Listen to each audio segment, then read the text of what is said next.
Wait, I'm not ready. We're live. It's too late. We're live.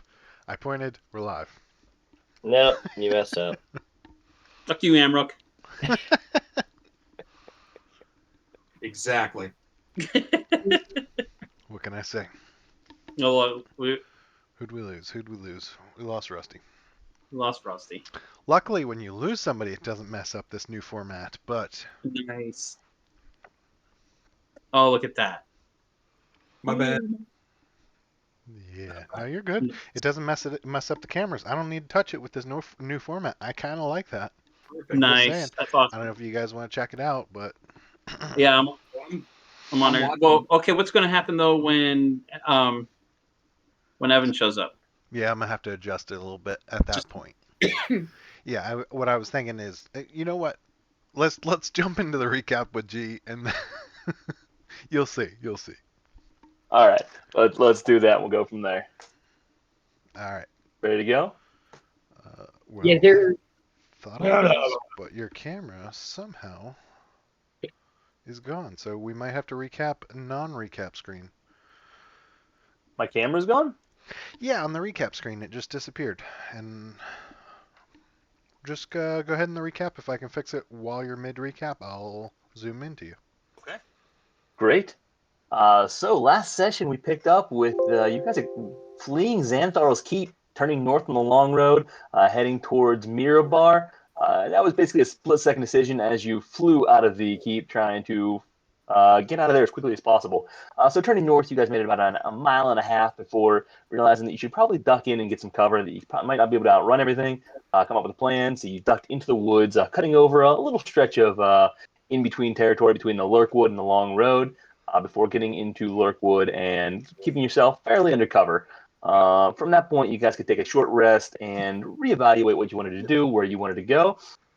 Hearing a group of horses riding north quickly not long after, you assumed that you were being pursued, uh, although not able to clarify. From there, you guys decided that the best option was probably to head south at this point, and so you were going to turn around and head back south, staying off the road, and trying to maintain somewhere between the Lurkwood forest and the long road, sneaking out of view visual from the road so that you could be safe. So beginning to head south, you made that distance. There was some conflict there on where to go, but ultimately agreeing that that was the best solution. Uh, as you made it a good portion of the way through the day, almost got out of the shadow of Lurkwood, heading south back towards Chamb3r. From off in the distance, you saw a shadow flying overhead. Seemed to come past you at a bit of an angle, missed you the first time, go past out of sight, but not long after, coming back from that same direction, heading nearly directly towards you. At which point it loops around, circling the entirety of the group and coming in, and you're able to identify it as it gets much closer as a younger green dragon, not certainly not adult in age yet, but still pretty good in size. At which point you had the opportunity to scatter a little bit, hide, reposition yourselves. While some decided to hide, Adrian decides to jump out and distract this green giant, waving in his direction away from the group. Amrook also off the horse and down south, trying to distract as well. The rest of the group hiding to the north in the bushes. As battle began, and the green dragon began his early attacks, coming at you as you guys aggressively came after him. Amrook decided to leap onto his back and ride the green dragon, attacking viciously from behind. Arrows were spraying from around. Griswold maintaining in the background, and Warwick casting spells up towards the dragon. Before the dragon got in a solid poison spray, catching Althea, Siddle, Warwick, and four of the horses going down immediately, and the rest of you taking some significant damage. But the battle continued to wage back and forth as you slowly whittled the green giant down. Finally, as he approached for a bite onto at a low level, Grizz was able to get an opportunity attack as he attempted to flee and fly back up. Was succeeding on that opportunity attack. He prevented the dragon from moving. You can see the damage done, just preventing him from getting off that ground. Couldn't quite make the distance, and after a quick attempt by Warwick and Reed to command him and with an arrow, Adrian comes in with his light quarterstaff and 2 quick hits to the belly, dealing heavy damage. And you see him; he's stuttering now. He's barely holding himself off the ground. The weight of Amrook on top of him, pulling him down a little bit. With Adrian then attempting to come through and punching to the belly, but unfortunately his horse getting a little spooked by this dragon who's now sputtering, throws him off, and he's able to get out of the way. But lastly, Althea with the arrow, well timed from behind, puts it right through the skull, and you just see this massive green dragon. One more quick beat of the wings to maintain his ground, and then you see the light come out of his eyes, and he drops on the ground. The heavy thud, dust kicking out in every direction, and you see as he fails to move, his head drops over, and that is the end of this young green dragon. At which point we ended right as Adrian was making an owl to send him out on search, and you were preparing for the best ways to loot this dragon. Warwick looking to get a tooth, so he's inspecting the mouth, and Amaryl checking out the scales and going over to grab his leather working tools. That's where we stopped, and we will pick up this session. Good stuff. So yeah, like you said, Amrook's bringing his leather working tools over and going to try and harvest. He's going to ask Grizz with the gauntlets of fire or of giant strength to assist him, please. Okay, perfect. Go ahead and give me a strength check with advantage, and give me 1 second while you do that. Take your time. If anybody else wants to say what they're Hello? going to do. Never mind.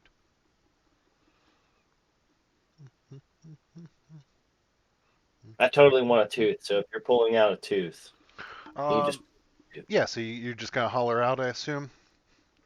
Yeah. You're just going to Pull holler me out? out one, please.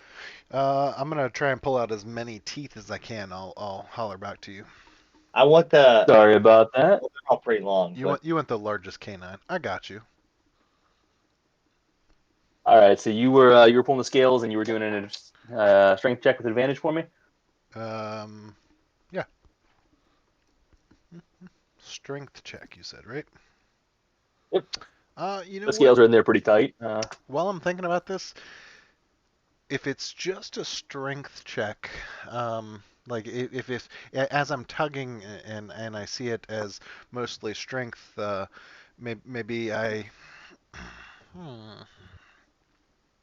Maybe Grizz should do this. So let's start with the teeth. Grizz, you think you could assist me with pulling some dragon teeth out? Yes, yeah, I could do that. So we'll let him handle that first, and then we'll go to the scales since we notice strength check, and then based on that, then we'll go to the scales if that's okay with you. That's good with me. However you guys want to do it. Yeah, and the teeth are a bit easier to pull out. They do require some strength, but they're not as fragile. The scales, however, as you start to pull them out, do require a little bit of finesse with that strength. They're hard to pull out, but they also break fairly easily. So that's where the trick comes in. All right, so I'm just going to do a strength check. With advantage, because you're working with me. We are trying to pull teeth and scales. I'm letting you do the teeth, and I'll then let you do a dex on the scales as well if you prefer. No, I prefer strength. I'm gonna give you the choice. Okay. Well, I don't know. I wasn't sure with my leather workers tools. I wasn't sure. So we'll see. I'm thinking. Yeah, with the leather workers, that'll drop the DC on it of breaking them. I'm giving you some. Oh, I didn't know how that works. Dropping to be that. honest, so. I got a 13 for the teeth. Coming back to that, yeah. For the teeth, it takes a little bit of doing, but you are able to yank those out. They're pretty strong, so you can get a strong grip on those and just rip them out over time. You kind of plant your foot firmly on the top of his mouth and just pull. So you're able to get however many of them that you need. I'm not sure how many you're looking to pull, but you can get a good couple dozen if you needed them. As for scales, yeah, you learn pretty quickly the technique needed to pull them without breaking. You got to really slide them out rather than trying to pull. They are fragile in areas whenever you try to crank on them, but you're able to get them with ease. You're able to get. Let's see how many. While we're doing this, I'll just yell down to Adrin. Adrin, if you'd like to send your creature out to look for the lair, this might take a while. I'm trying to get as much as I can. Yeah, that's what I've already sent him out, I think. Yep. Yeah, and I assume he takes off. You're able to get 53 scales without an Yep. issue.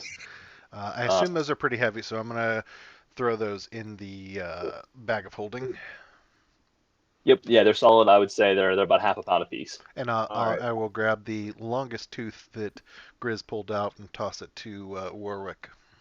All right, so 53 young green dragon scales. And how many teeth? I'm sorry.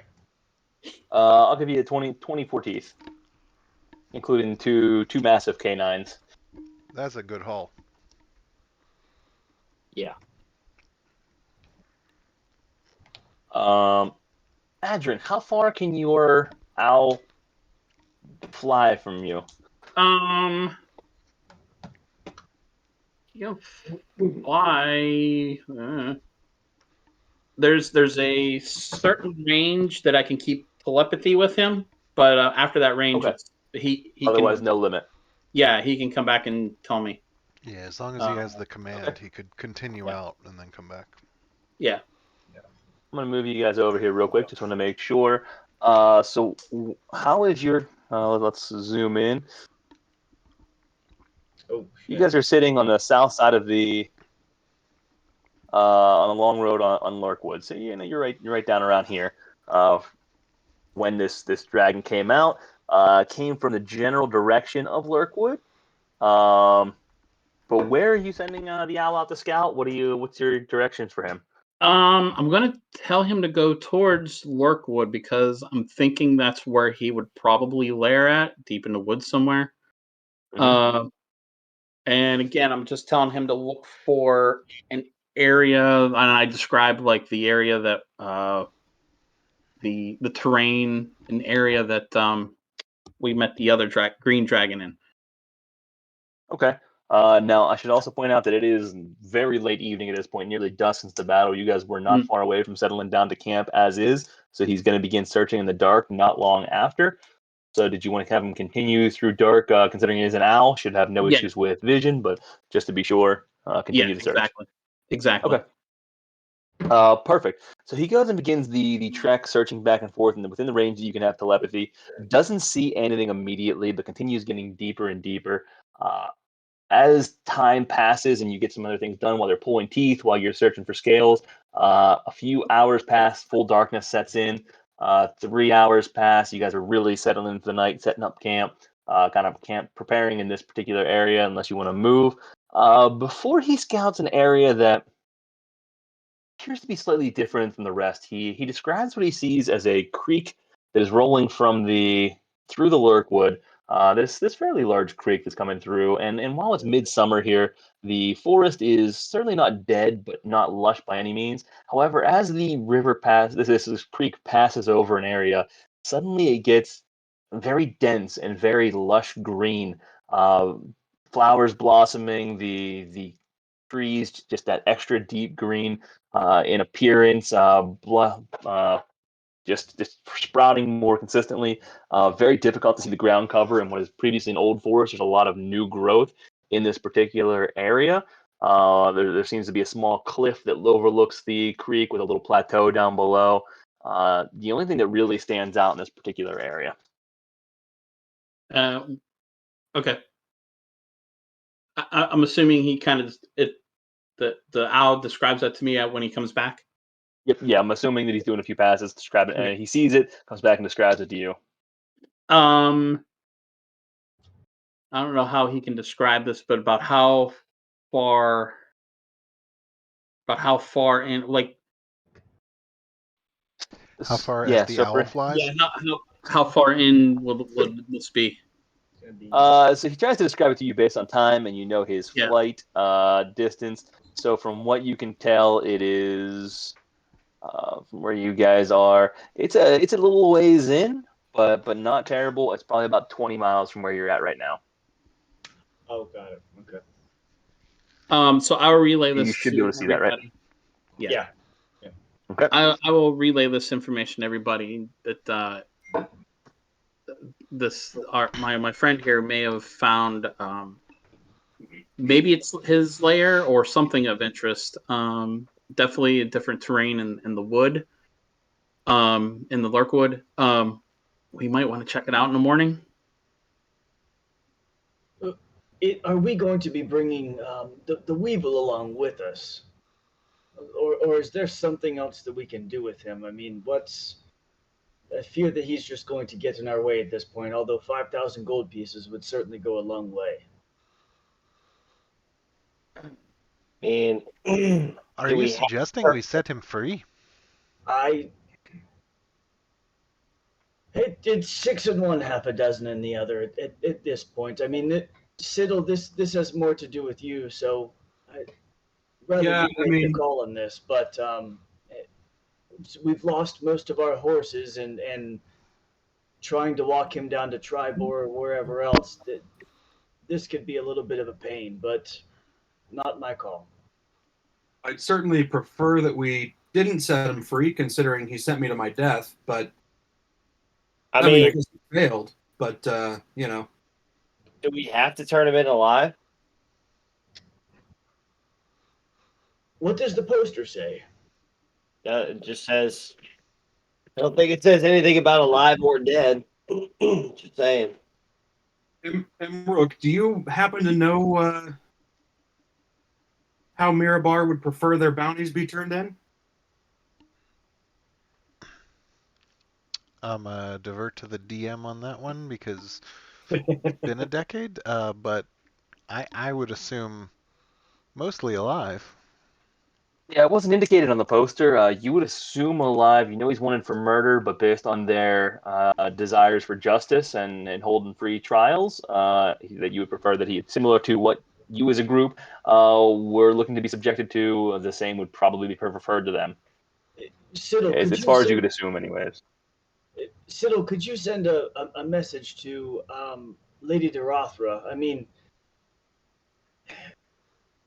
maybe she could send some people up this way to take the Weevil in for us, and we could split the bounty. I don't see us walking into Mirabar or anywhere else and just handing him over at this point, so maybe that is an option.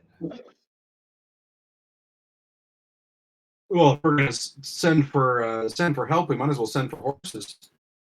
That's also true. But not a bad idea, regardless. Well, I mean, I think once we get the long saddle, we can get horses. Well, Yeah.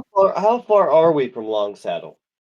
Probably a day's ride-ish. I do Without horses, like 2.5 days. Oh yeah, 2.5. I forgot. You're right. You're covering about 24 miles a day without horses, so Yeah. where it's you are almost right now. 2.5 days. Do we have horses at all? We have Frank. Adrian and Frank Amrook have their and- horses. Horses. Yeah. I'm just thinking. I have that house in Long Saddle. I have a D2. Any chance we You can do. knock that guy out, tie him up, keep him in the house? You can certainly try. All right. Last time we left someone in jail many moons ago, they somehow escaped. Yeah, we don't want to do that. All right. So here's the question: Is the $5,000 worth or 5,000 gold pieces worth us continuing to figure out what we want to do with him? I think for Siddle, and I don't want to speak for him, but I think for Siddle that seeing him locked up or at least put on trial would probably be a good thing, but I could be wrong. Or Siddle, how does a big hairy You fireball? guys just need to discuss amongst yourself. I need to take a brief break for a few minutes. All right. I step away for a bit here. I'll be right back. I'll be back. Give me 5 to 10. I'm sorry. No worries. All right. So Siddle, how does a nice fireball at this guy, making him crazy? So, as much as I'd love to see that, I'm thinking it would be rather enjoyable to see him, face his justice at the hands of the Axe of Mirabar. All right, so we're gonna hang on to him. I think we got to get rid of him before we continue doing anything else, if I'm being honest. Because anywhere we go that he's up and about is just going to hinder us, especially with no horses. I certainly can't disagree with you there. So, yeah, where are we going to turn him in at? Is the next question. Well, can we turn him in long saddle? They do have a Potentially. Lord's Alliance presence there. We could possibly send a message to Sildar and get him to tell us who we can trust there, and then we can leave it with them. Yeah. That's a good point. All right. So that what we're going with? I like it. I'm good. I think that's a good plan. All right. Well, that was easy. Super easy. We, Barely an inconvenience. we still do need to head down to Tribor and then over to Yartar so we can take the travel to Neverwinter. Yes. Siddle, how many are you able? How many messages can you send? Just one till morning. Okay. Well, at some point, if you wouldn't mind, the architect was going to send the a crew up to give us the map to see where those fissures were, and we're not in Xanthar's Keep anymore, and I think that's where he was headed. He was going to send his crew. I I think. forgot about that. Good point. Because if we're going to head to Neverwinter and there are some fissures around that area, we can kill two birds with one stone. So do we check out the Dragon's Lair with the Weevil with us, or do we just head to Longsaddle and come back to it? Because without the dragon protecting his lair, some others might find it before we get back. Yeah. I say we go up with the Weevil. I think it would be easiest, especially Warwick. You have that rope around him. I could keep Frank on him, so I don't think it'd be that much of a pain. He can lay on Frank, right? Because we could basically put him over Frank's back because he's bound Yeah, pretty heavy. Pretty much. Just so we're So- on the same thinking, it's going to be a day out to this lair and then a day back, if I'm correct there, Adrian. And then another 2 days down to Longsaddle. Yeah, it's Probably. So that's about 4 days. However, I might be able to speed up our travel a little bit. Interesting. I can only do this for up to an hour, and I can do it 3 times a day. But I could conjure a large enough animal to carry some of us. Oh. And what is this magic that you speak of, Adrid? That's interesting. It's I'm able to conjure up some animals, fey animal. Can I throw this out at the party? What if we split? Split the party. And half of us go to Longsaddle, the other go to this mysterious place. Why not? I'll go to the mysterious place. Of course you will. Yeah.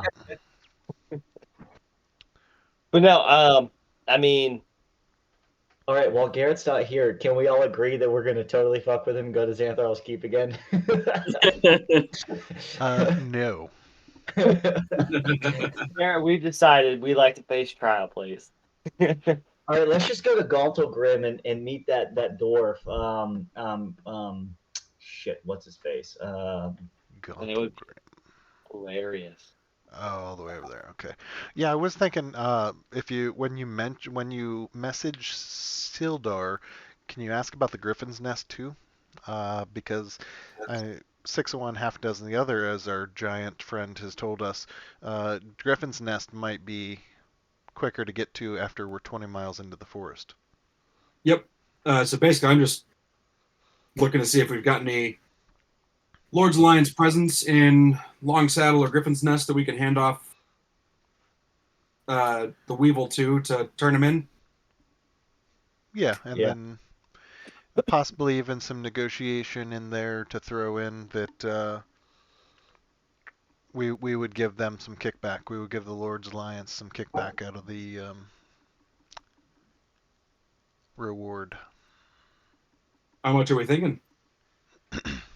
We haven't talked about that much as a group. I would say at least 1,000 gold. Yeah, sounds good to me. I mean, certainly, you know, 20% assistance fee sounds more than reasonable. I mean, we could bump her down to 500 and maybe haggle with him a little bit. Just saying, 500 gold pieces is still a lot.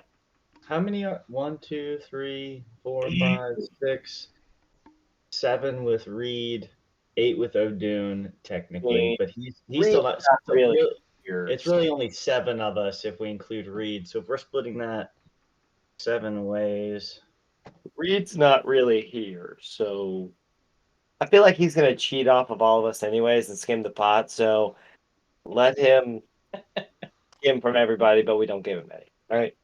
Yeah, but then Between he us, feels cheated, so he skims even more from us. I think we're better off just giving him his share. I mean, I feel like we need to catch him at some point in time and call him on his shit.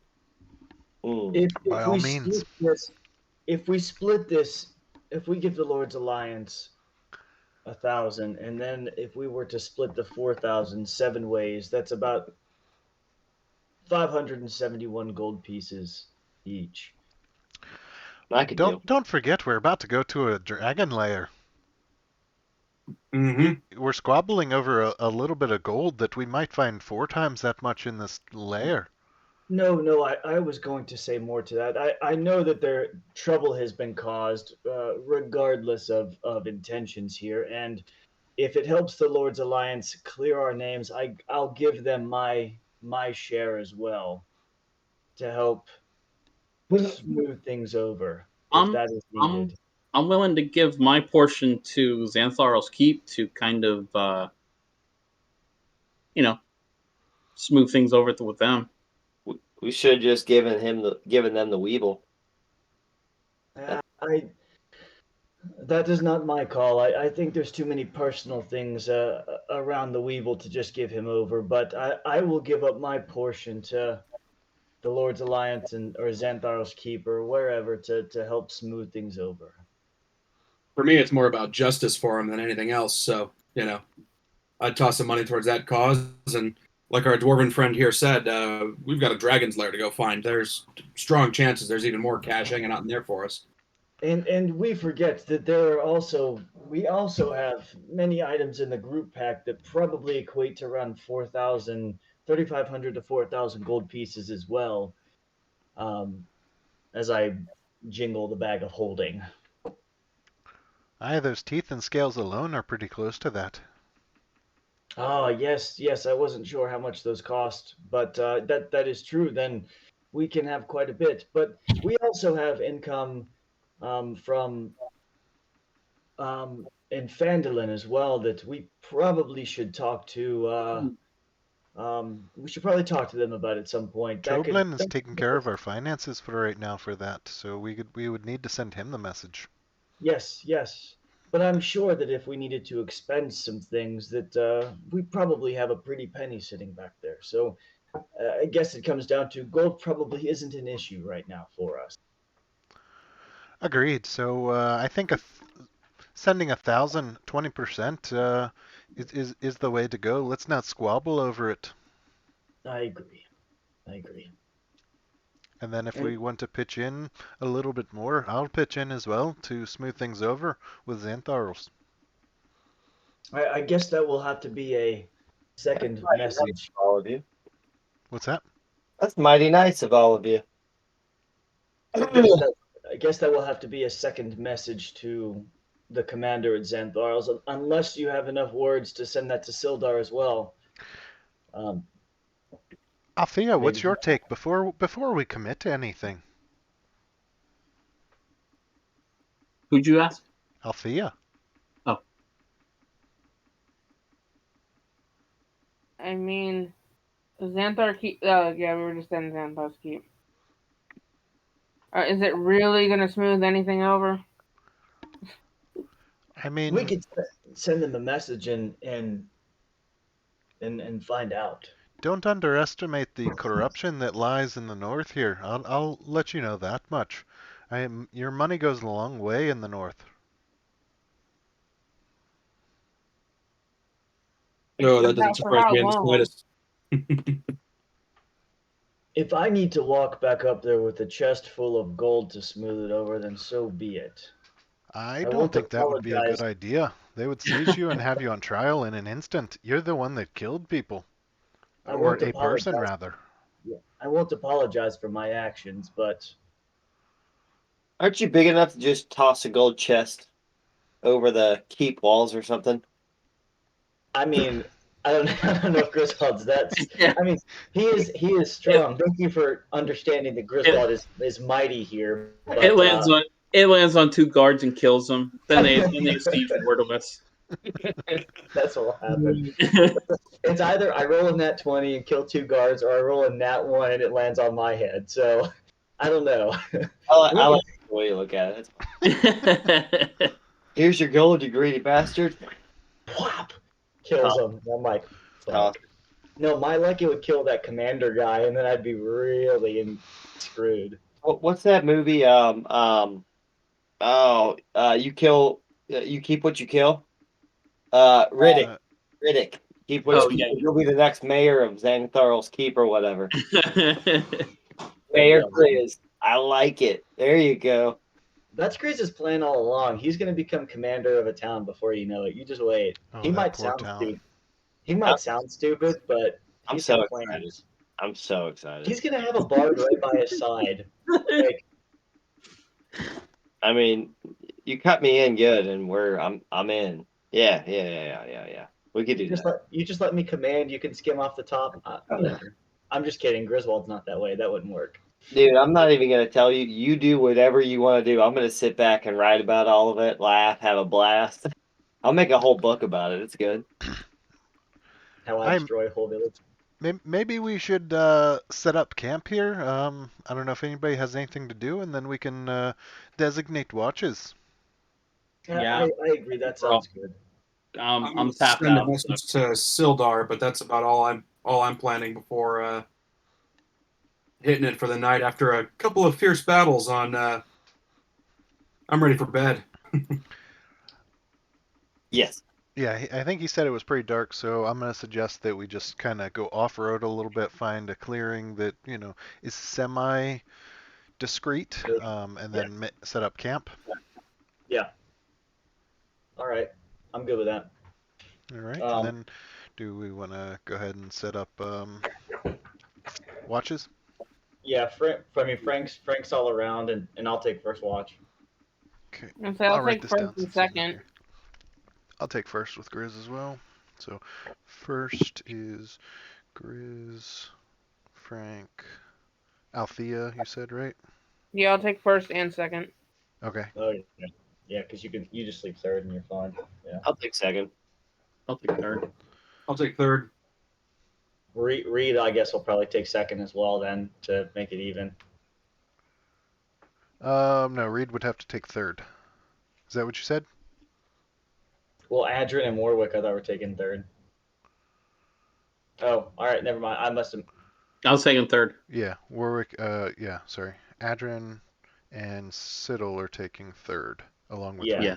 So that would be Althea, Frank, and Warwick, and then. Oh yeah, because okay, yeah, Althea, got it. Yep. All right. Oh, I Althea and don't mean to Warwick. take DM charge here, but do we want to go through some of that RP that I know is going to happen during those until he gets back, and then that way he gets back, we can continue rolling into. I mean, I'm fine with it. Whatever you guys want to do, I don't care. We can wait for him, or we can keep going, and he can go back and watch it since we're streaming. Look at me. I'm the DM now. Oh, there he is. 1 minute away. I have heard everything and continuing to listen in. Thank you, Carl. So feel free to get anything out of your way, and I'm up to speed. Almost. Right. And I have stuff written down for you, so we're good.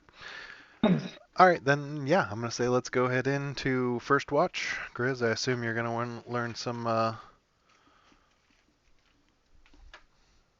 Some dwarven? Probably. All right. Yeah. Hold on a sec. Yeah.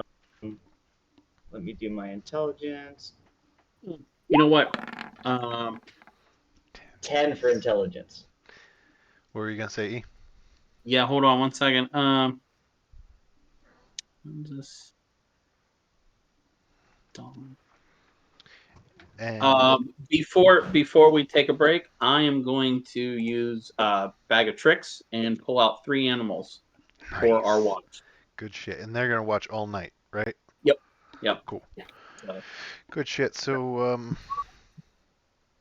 yeah, we'll have to do perceptions for everybody as well. Yep.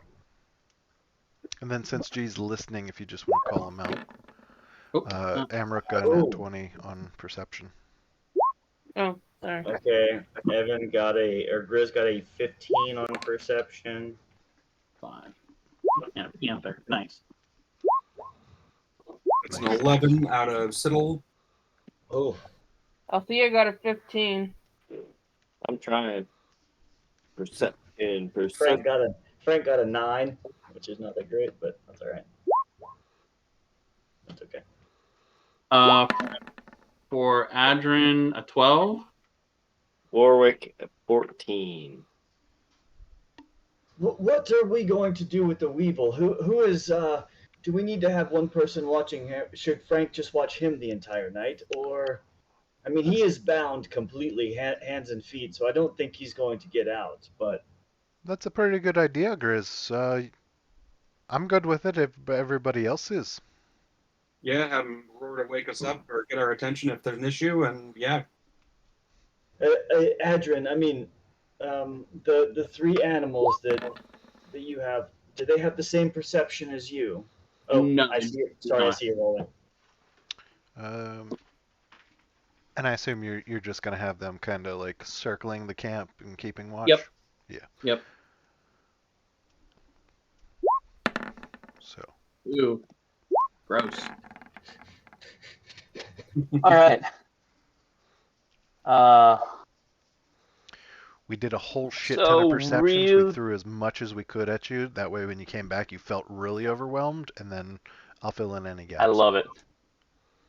All right, so you guys doing what I expect you to do and head back to Xanthar's Keep? Or, Yeah, actually. Yeah. No, all right. I heard most of that. You guys went through the watch. You guys good role play. I missed a few bits of it, so we're just gonna go straight through that. You guys had the ability to discuss what you needed to do, and we are going through our shifts. 1 second. I rolled a 10 on intelligence because I was going to learn some more Dwarvish. 3 new words. Thanks. Amruk's not going to. And He's not going to try and learn any giant. He wants to have a little conversation with Grizz. So. Okay. And the shifts will all go by without issue, Okay. and quietly. So feel free to run shift by shift. So first shift, any RP that you want to do. All right. I learned my 3 words. So after teaching Grizz the 3 words of Dwarvish, he just wants to kind of quietly, very discreetly, since Althea is the only one, up on that watch as well. Grizz, I know Siddle and Reed really rammed you hard about your decision, and I'm just speaking from experience. Someone who's unfortunately had made the same decision previously. Just wanted to offer, if you ever want to talk strategy or if you ever want to review the battle in order to get better, I'd be glad to in the future. Yes, I appreciate that. That's I'm not going to apologize for what I did. It wasn't out of spite or rage or whatever, but in the heat of battle, I felt that was the best decision. But and I look around just to make sure that those other pansies aren't aren't around. I could say that maybe there have been times that I may not have been as tactical as I could have been. So, considering that you were a commander of an army, I could probably learn a thing or two. So, I appreciate it. That's all I was looking at, and I wasn't looking for an apology in any way, because in my opinion, it's all of our faults. We all followed Adrian. We all followed you. We all followed each other. So the decision lies and the Well, wrongdoing lies within all of us. I we all chose a path, and I mean it's bad that we don't have a great name at Xantharl's Keep, but nonetheless, I mean, it's what we chose to do. I don't think killing that person was out of bounds at that point, but we In can the move past it as a group, and I'm sure that we'll find a way to clear things up, especially if that bard's going to cast suggestion a few times. But I'm sure we can figure that out. in the As I kind of talk. future, my suggestion would be don't kill anybody in town, good or bad. Don't kill them. Just knock them out if we're in town. Uh, it's a great pride to me, and it's a goal not to have that reputation, to take the higher road on all of these towns, and to be able to be seen as that higher person, that higher being in all of these towns. In fact, I would somewhat say it's a necessity for me. So I'd appreciate it if in the future, if not for yourself, if not for anybody else in the party, for me. Oh, are we gonna hug now? Are we gonna get? No, Are get we your dick out of my face. gonna? Chris feels a little touched right now. He doesn't Uh, have a boner, so it's not that touched. now I that Grizz has ruined the moment, Amrook's just gonna kind of walk away no and no, I didn't hug you. I didn't hug you. I I I understand, and I agree with you. I don't want us to have a bad name. That was not my intentions at Xantharl's Keep, but again, I don't think it was wrong. I understand that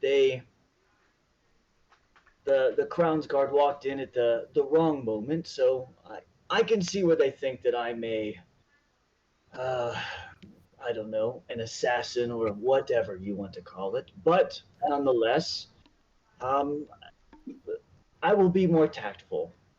and I will try to be more tactful. well, as I said, it's a necessity. So, and I'll start to whisper at this point and kind of look around, make sure nobody's listening, and tell Grizz one day I would like to be able to go back to Mirabar, and I feel my only way to do that is to be that person that they cannot deny anymore, that no one person can deny anymore there, to be that hero that they accept, even though he might have gone away for his own reasons. So I need those towns to see me as that hero. Don't kill anybody. I'm In chuckling in right now town. as In I'm town. chuckling right now as Evan because I really want to say something. Evan right now would be an asshole. Go for it. Griswold, no. Evan would. Griswold is not. You just gotta let me chuckle for a second. All right. Seeing Griswold hold back a chuckle, No, Amrook's gonna no, walk away. no. Evan's holding back. Um, I I appreciate it, and I understand. I will make sure that I don't kill anyone in town, and I will take it personally to try to help you get that reputation for you and for all of us. Well, for you at least. And And I'll more. hold out my big hand. Ooh, fuck you. All Come right. on. Amrook locks hands, traditional That's, style. that's what I was hoping And, for. and and says one more unsolicited advice. If you're going, earlier than others, maybe declare your intentions. That way we kind of all get on the same page. It might be a start. I'm not saying it's going to work, but it might be a start. Yes, I think that we could all work on the.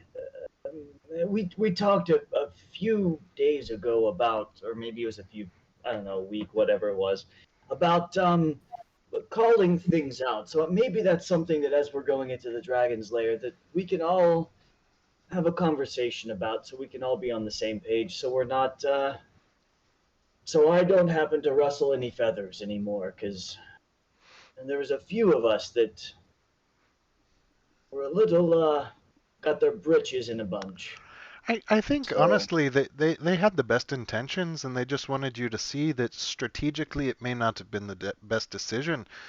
However, I don't think they wanted an apology. I think they just wanted to for us to be better so that when we go up against those giants, when we go up against our final battle that we're all together, that everybody makes the right decision. I think yeah, they had the best sure. intentions, but they may not have followed through very well. Yes, that's not at all. But I can see that they had good intentions. That's fine. That's And fine. then I'm going to spend like 20 minutes or so after our conversation. I'll just kind of do a little meditating with the pouch of dirt in my hand, Final. and that's it for me. You guys can't hear me. Sorry. Carl, Emma, can I get a stealth check for the whisper you gave Oh, earlier? nice. Yeah. So I don't really care if Althea hears. It just, I wanted to talk in a lower voice, more No, for. I understand. No, not everyone may be sleeping. All right, Hi there. you do you. All right. Uh, Uh, 18 on the roll. Sorry, I forgot perfect. since chat is not on this particular screen. I guess we have to call out Oh, that's rolls right. You're on the occasionally. new screen today. Yeah. Okay. Good to know. With that, um,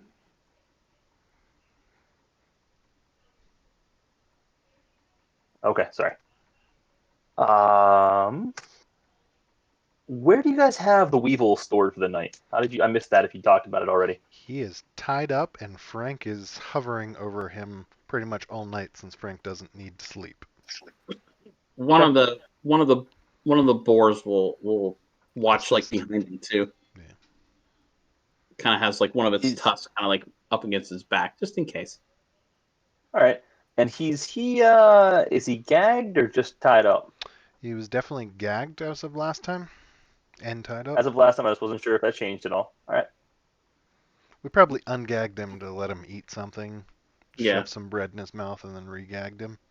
yeah. Gave him You some were gonna more. regag him tonight. Okay. Yeah. That's Since we're that's. not I figured there would monsters. be at different points. Just checking if you are monsters or not. I mean, some of us already are suggesting let's kill him, but I will remind him if he makes too much noise and causes attention to come to us, you are bound and tied. You will be easy pickings for anything.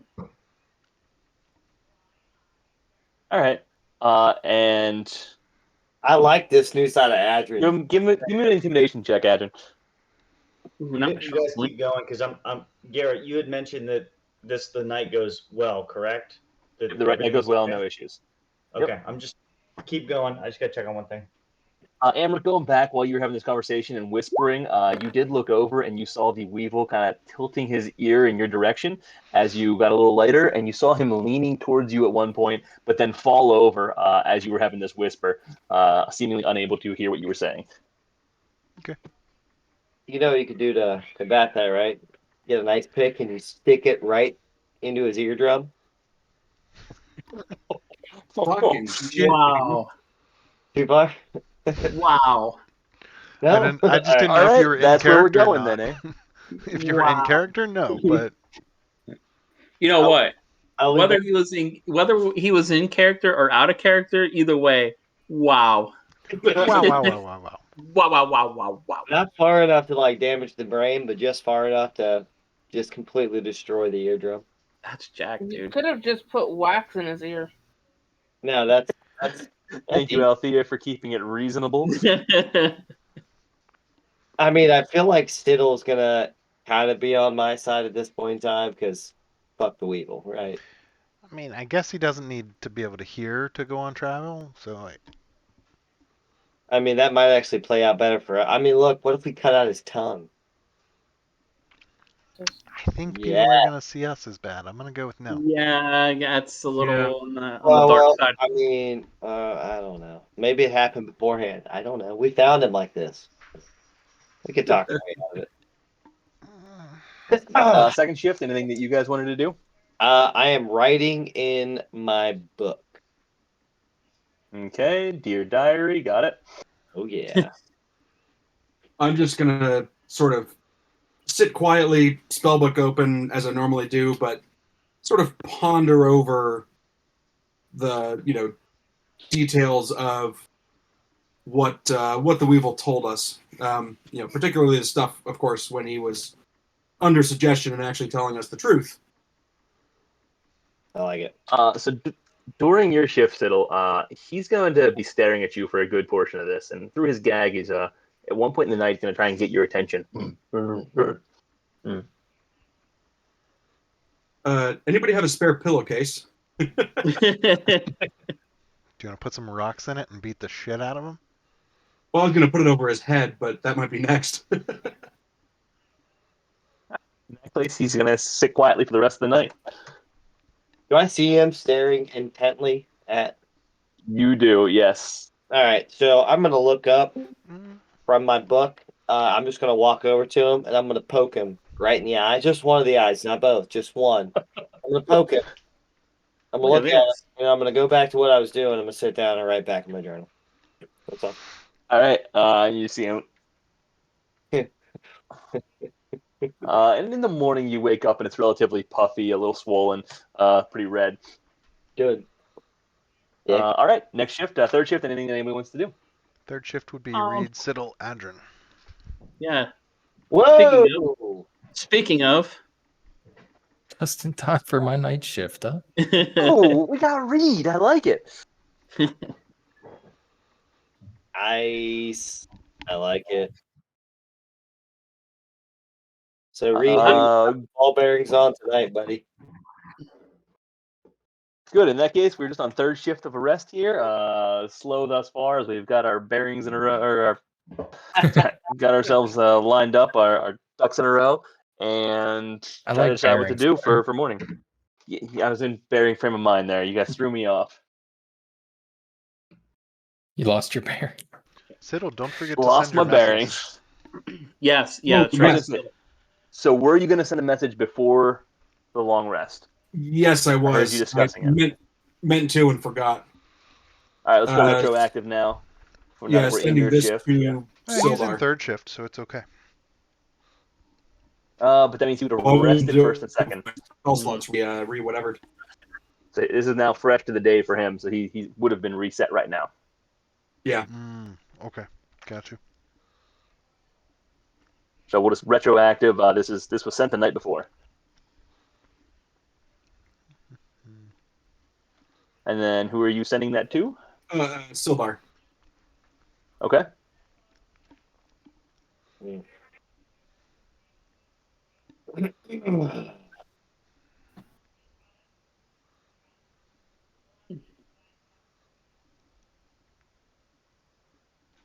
Oh, sorry, I didn't see you typed it in there.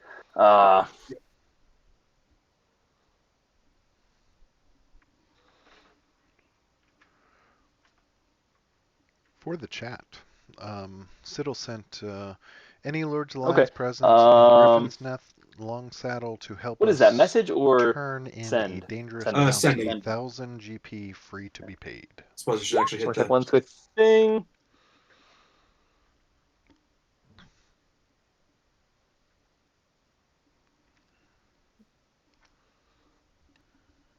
Okay, I did check the verbiage exactly. Siddle, side note, since we're on this new layout, if you want to read out the message that you're going to send. Oh, yes, I can do that. Because there's no chat. I read it. I read this one to chat. I muted myself in Discord and read it, but. Oh, okay. Perfect. Okay. Good to know. Thank you. In that case, I'll just go ahead and read the reply from Siddle. Sildar. In that case, you get a fairly immediate reply. Avoid Griffin's Nest. Last I heard, overrun with barbarians. Long Saddle, I know a few. The situation seems to be sorted in Xantharls. We'll know more tomorrow. Wait, hold on. I didn't catch what he said about Xantharals. I'm sorry. The situation seems to be sorted in Xantharls. We'll know more tomorrow. Cool. Nice. We're going to Xanthar's Keep tomorrow morning, boys. Super excited. Well, we're gonna go to the Dragon's Lair first, so that's a day, and then back to the road would be another day. So we got 3 days. We got some choices still. Okay, We're never going back. I'm excited. All right. With that said, third shift goes by without incident. You guys wake up fresh and recovered the next morning after a couple of battles the previous day. It's a lightly overcast day, a little bit of drizzle, some rain, heavy wind, about 12, 15 mile per hour that's blowing through, coming up through the valleys here. So not the most beautiful day that you've ever seen. Nice. 17 and 19 being your portents then. Some good For rolls. Warwick, 2 solid rolls. Let's hope you don't need anything low. That's a fair point. All right. What did you guys want to do for the day then? Going to the Dragon's Lair. What? All good, Grizz? All right, out of character. I just need to make sure I'm understanding this correctly. So I was just looking up other smites.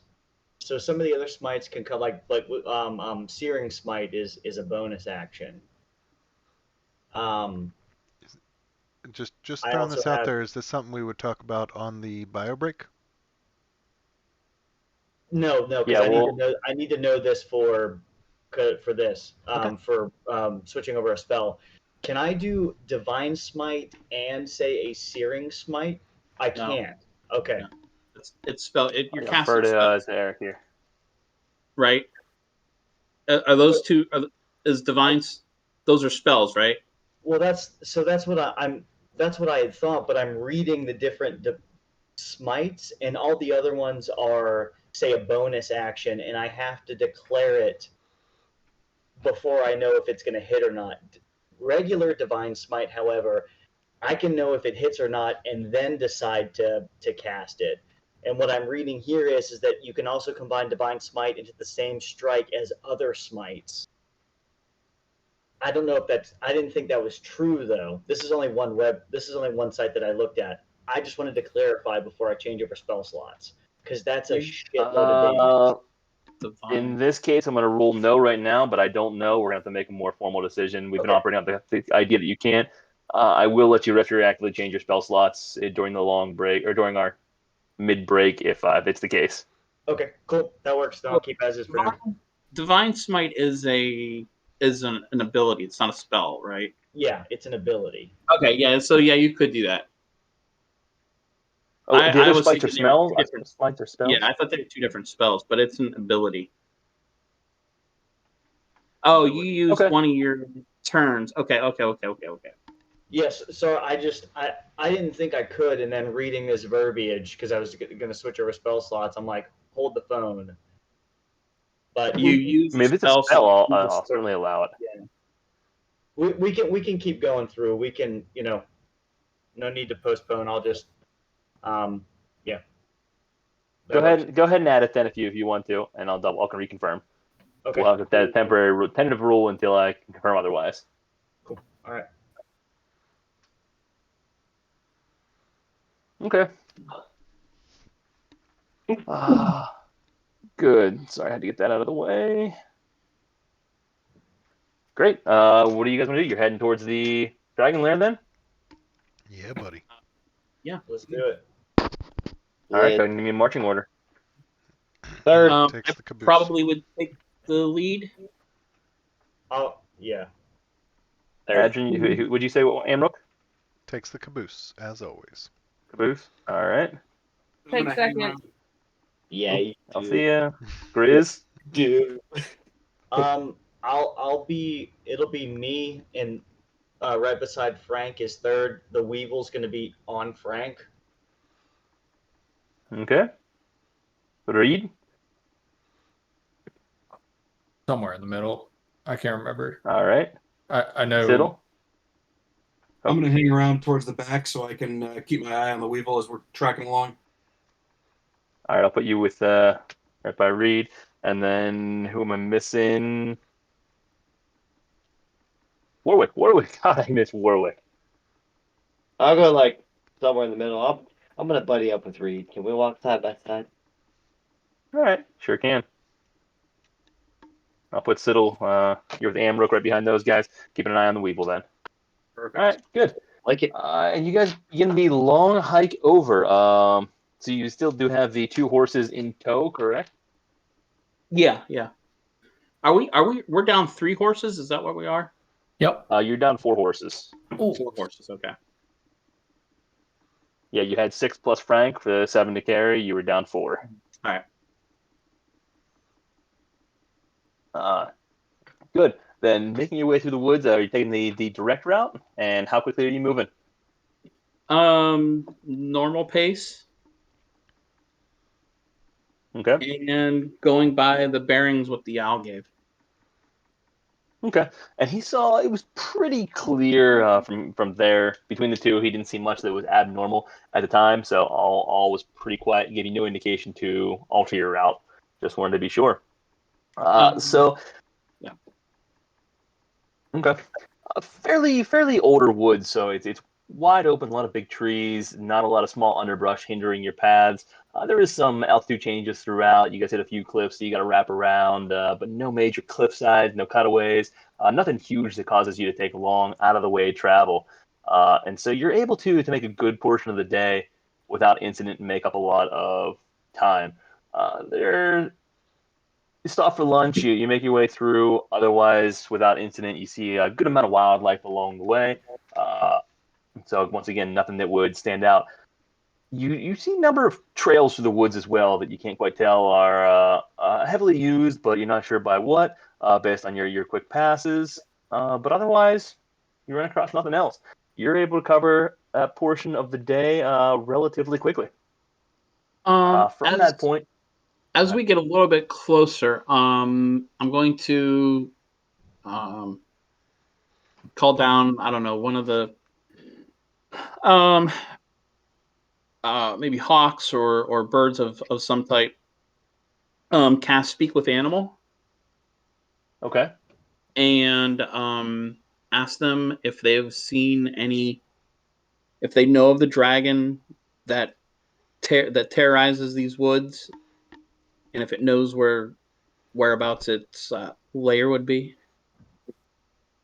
Yes, you find numerous birds that you can pull into. We'll say one of the various hawks that scour in the area. He's just kind of gracefully floating overhead as you call out to him when he comes down for a lower pass. And you get back, yes, you're heading in your direction. In the right direction. Lives in these woods, hasn't been seen in a day. Has he seen any other humanoids like us, or human bipedal creatures like us? Many, none nearby. Often they cut through these woods. Large groups, some small. All right.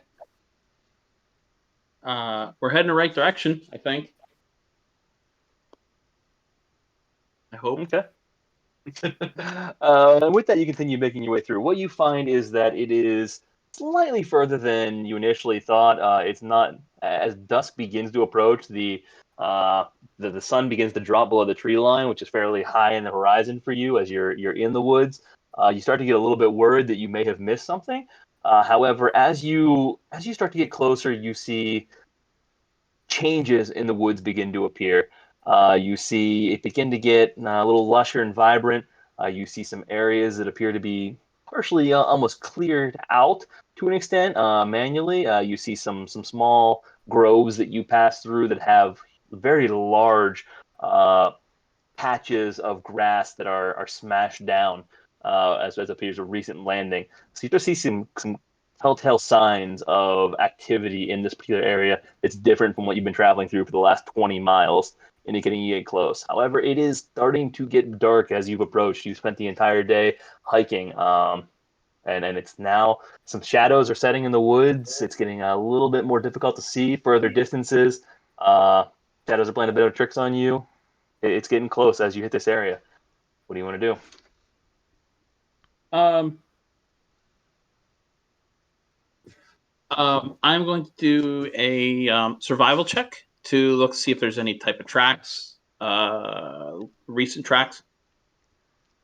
Okay, That go ahead we and give should me a be- survival check. that we should be worried about.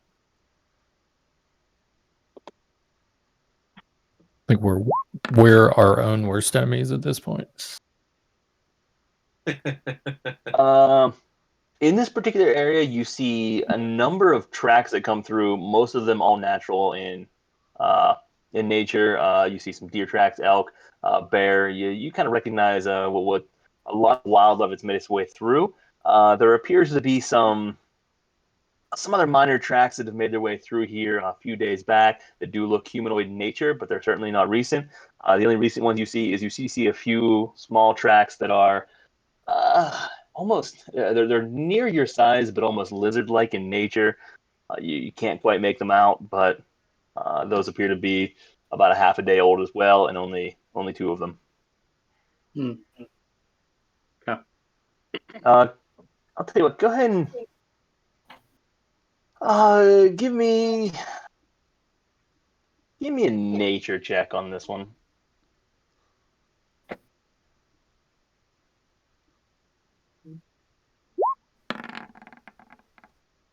Oh no. Yeah, that is as much as you can tell from it. You don't recall anything that would look like this. You're kind of intrigued by it. Okay. Glad you're not a halfling. Yeah. We should play a campaign with all Okay. halflings. That'd be awesome. Short round. I'm gonna put everything on high shelves. Exactly. It's okay. We'll climb on each other's shoulders. Every time we move, we're gonna have to do an acrobatics check. Going out to buy a trench coat. Yep. No, Reed's gonna be in that campaign too. We won't have to buy anything. There you go. Yeah, stealing a bunch of trench coats. All right. Well, All right, so as dark approaches here, did you want to continue on your way? You're kind of at the cusp of the change in forest. Did you want to push through, try to find it before dark here? what do you guys say? Push through? I I'm can't really see at night, so Yeah. I have dark vision. I think only 3 of us have dark vision. Yeah, I cannot see too well. I mean, well, Frank you can has put it, the light on your sword, couldn't you? I mean, Oh. I have. Pumpernickel.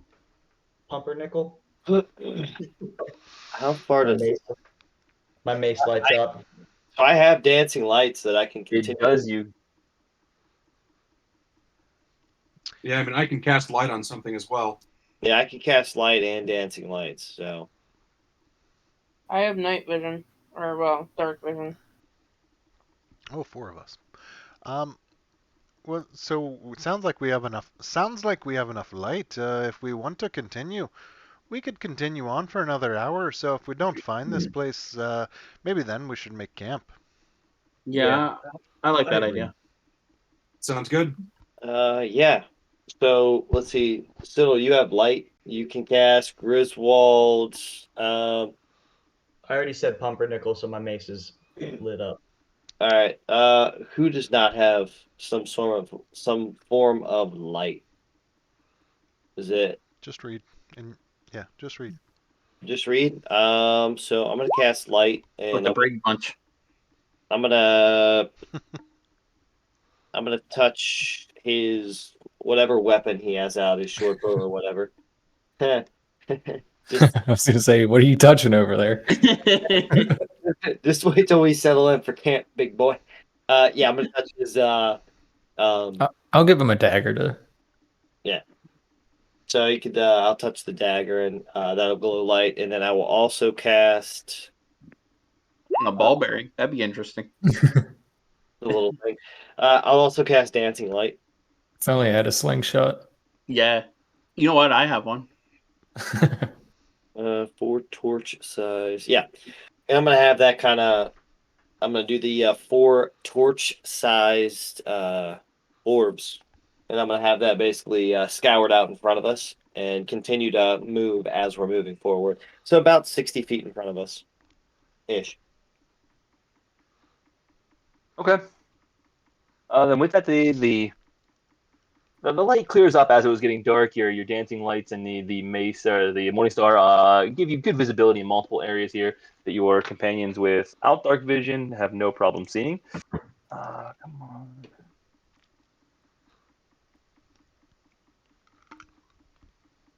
All right, so I was getting a little lag in roll 20 here, just making sure I can see everything. Does Frank have dark vision? Just out of curiosity. You know offhand, Devin? One. I feel Okay, like he no big deal Yeah. then. He does. He does. It's 60 feet. Yep. Okay, just wanted to be sure. So with that said, you begin to get closer, and the density of the forest increases greatly. This underbrush that hadn't been present for a long while suddenly picks up. You see tremendous amount of growth. You see vines beginning to curl up the trees, cutting across. You see a tremendous amount of new life springing up. The ground is now covered in small plants, and at this time of the night, you can't tell much. The flowers aren't exactly blooming, but a large number of flowers and everything else. It's turned into a relative paradise from what was a very old wood with a lot of dead wood on the ground, a lot of rotten leaves and everything there. It's a little Eden in the middle of nowhere that is suddenly getting denser and denser, and you start to lose some visibility as you're making your way in this direction. You can now hear the creek off in the distance, but you can only see at any given time about 30 feet in front of you due to just the amount of growth that is there, and it's from the ground all the way up to these rooftops that are about 60 feet tall as far as the treetops go. Garrett, Uh, the yes, yeah. the wood itself obviously does not feel natural in sense, but does it seem to me to be like Fey touched, or is it more magical? Like, Does not appear to be Fey touched. Appears more magical and younger, more handcrafted, more modified. Certainly not completely natural in nature, but not certainly not Fey touched either. Doesn't seem tremendously out of place for the woods. Just the time and location. okay, Althea, you were saying something? No, Oh, I thought I heard you say something. I don't think. All right, no problem. So you continue to make your way closer through these vines, now becoming maze-like. Uh, Adrian leading the way. Uh, as you plow your way through here, uh, yeah, as you make like your way through, starting to move some of this underbrush away, moving the vines. Suddenly, you get snapped from the side. Some whip comes in and hits you thoroughly. That is going to be. Let me see. Oh, he's not within 5 feet of me either, so it doesn't matter. Shit. All right, does not hit you. You just hear the snap nearby as you were in the area, as one of the vines recoils from off in the distance. Appears to have originated about 20 feet to your right. But upon glancing over, you see nothing there. did anybody else see this?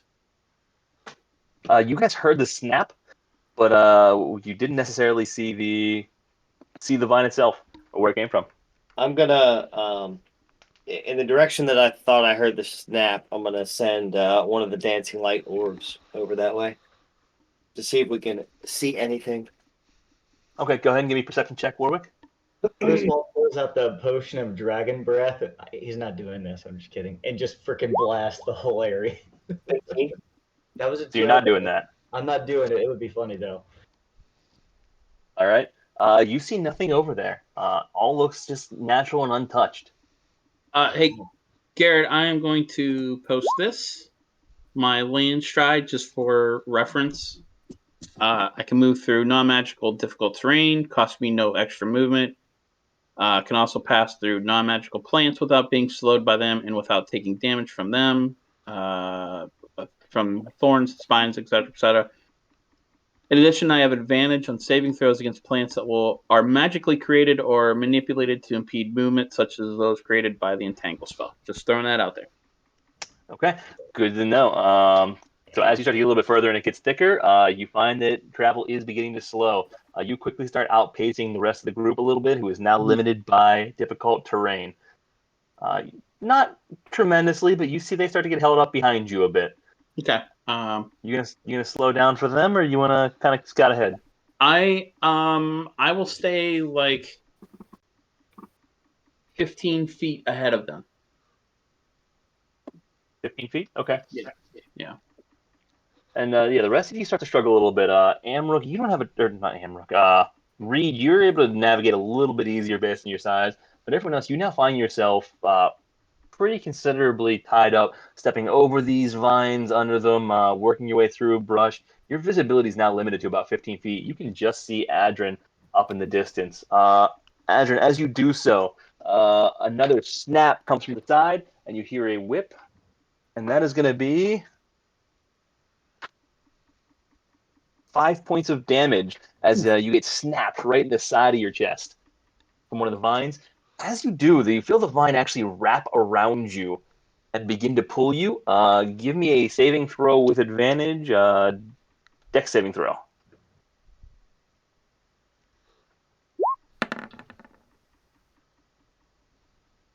Okay, you were able to quickly pull it off you as it tries to wrap around you. Yeah, with ease. And toss it off. Looking at the other side, the vine then hangs, recoils a little bit, and then you see it just hanging from the tree like normal. No, nothing on the other side of it. Hold on. You said I took 5 points of damage, right? Yep. I'm going to cast Produce Flame and shoot it at the at that vine. Okay. Go ahead.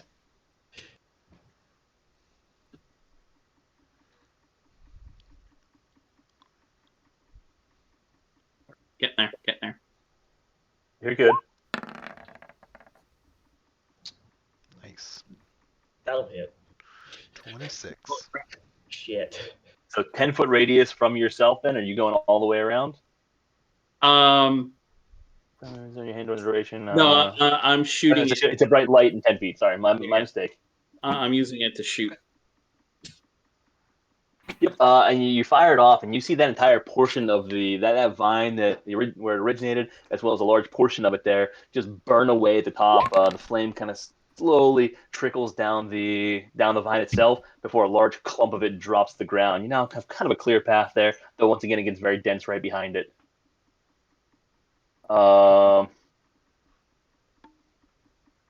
Okay. As you're doing this from the opposite side, another snap right in the back of the leg.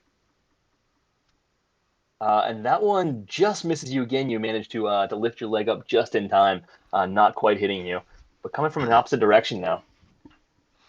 Can I? I'm going to do the same thing. Produce Flame, shoot it at it. Okay. And you once again you smash that side of it. Ooh. Never mind. Do we all That's like? all right. Do we all see him like shooting flame in different directions? You guys are now seeing this. Kind of freaking out a little bit. You just see him 15 feet up. You have now seen. You've heard the snap. You saw him fire off a bolt in the upper side, and you heard this is like a 1, 2, 3. A snap, fire, snap. You've just seen these three things happen as he turns and fires a bolt in the opposite direction, a little wildly this time because he just lifted his foot up, fires up at a tree. You see a branch catch on fire and drop, missing the vines, but takes some of the vines out as this branch drops down. Yell back, be careful. Some of these vines have a mind of their own. Are we pushing through, or I don't know if stopping's a good idea right here. I was saying it's trying to eat us. Do you really want to stop right now? I mean, These vines appear to be flammable. somebody's casting. Siddle, as you speak up and say this, a vine, you come over and snaps right next to you as well. Is Siddle within And 5 feet of me? Or is he in the back? Siddle is, yes, he is within 5 feet of you. Oh, no, he's in the back. Sorry, he's 2 rows, but he's 10 feet back. Never mind. But you managed to duck out of the way again. And you guys still just walking along then? Just going to keep moving at a slow pace? I mean, I think we start picking up. Keep on scratching. I'm ready. Vine snaps right next to Frank, but just missing. Sorry, go ahead, Siddle. Say, I'm going to perpetually ready firebolt and try and launch it off at any vine that I may notice. As soon as it snaps, I'm going to try and shoot at it. Do we have any oil for that lantern? Ooh, good question. You do. You have We do. numerous pints of oil. Yeah. Any? Pints. One or the other. So my first thought is we use the oil, start sprinkling on those vines, light it up, buddy. Just create a forest fire. Smokey Bear's not here. Yeah, the issue is if we're in the forest. Well, Or we could just light up the lantern in case something is responsible for the vine snapping, and we just can't see it. That we could do. Take all the fun out of everything. 1 pint is what, an hour, if I remember. Let me get to my bag. I think bag now. Right, like 30 feet, 60 feet. You got 7 pints of oil, and 1 pint will get you 6 hours. Light it up. We could waste a pint. You want to hang it on a horse? Or does one of us want to carry it? I mean, I'll carry it. I don't care. It's fine. Elfie, as this is happening, a snap comes over and hits you in the chest. That is 2 points of damage. Me? And make a Althea, make a dex saving throw for me. I say it better be high for my saving.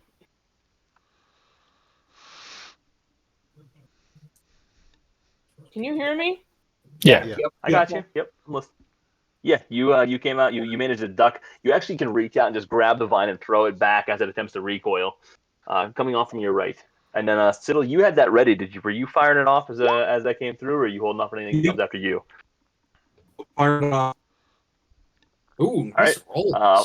Shooting a firebolt. Yeah, you managed to crush an area right where this came from. As it recoils, you can kind of see the clump that it came from up in the trees. Nailing a firebolt once again, just lighting it up. You see the number of vines in that very vicinity. 8, 10 of them catching on fire and burning for only a few moments before it drops down. Once again, a cluster, and you're starting to put some holes in this thick, dense vegetation around you that you guys are attempting to crawl through. And as you continue moving forward, you have the lantern lit up now. Looking around, you see nothing but this dense foliage. No creatures that would be invisible to stand out to you from this particular lantern. Currently operating just like a standard lantern. Okay. And then as you come through this thick set of vines, it suddenly opens up again. Returns to, once again, a lush forest. At this point, it's more grass cover than anything else. Appears like you've come out into an open field that is freshly grown. The trees are still quite large. You have some smaller bushes and undergrowth once again, but not nearly the large, dense vinery that you had before. You now hear the creek over the hillside. You can see a cliff not far in front of you as this thing opens up. And good visibility from what the owl had described to you. To give you some visibility on what you're looking at here. Let me bring everybody over. Knowledge of this lush area or anything being from the north? Like, is there any heard from a guy who heard from a guy type deal? Go ahead and give me let's go with an intelligence check. General intelligence. Okay. A little history, little arcana, a little everything. Nope. Ooh. Getting them out of the way Really early. not. Nat 1. Really not smart today, huh? No, you are generally amazed. You've never heard of anything like this before in your life. This is awe-inspiring. Uh,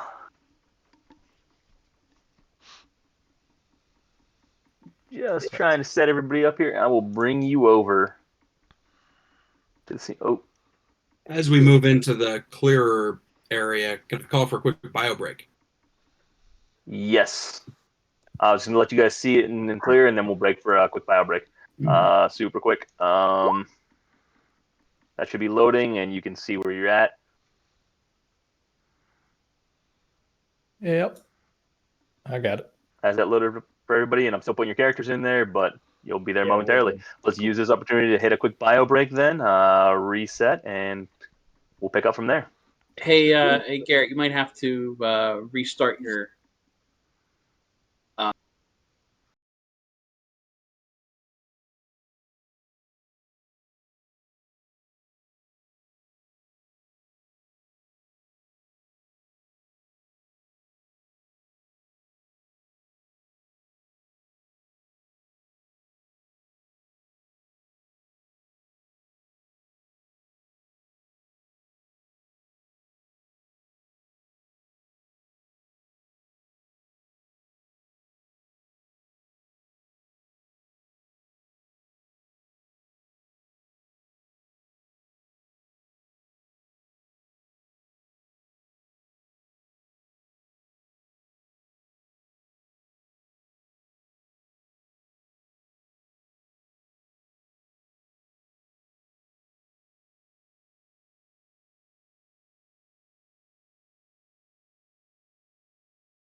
Other than that, I just feel bad that I can't zoom in on the cat. Nope, she was thinking about it. no, she did. She's just a big black fur ball, and you can't see her go up on her back feet. She stands there like a gopher. She gets. Well, I gave her a little treat a few hours ago, so she's probably not like too excited about having to do it. But Frank, what are you staring at, dude? at least we make her work for food, unlike Evan and Frank. Frank goes and eats the other cat's food. He's like, fuck you guys. Isn't that right, Frank? I don't know what he's staring. What are you doing? Ghost. What's up? See, Lilith will like beg people for food, but she doesn't beg me for food because she knows she won't get it until I'm done eating, and then she'll get a little piece. But she bullies my girlfriend all the time. Really? Yeah. She just sits there and looks at her like with the big eyes, and she just looks up at her. Yep. And my girlfriend feels bad, so she gives That's her. what works. She does.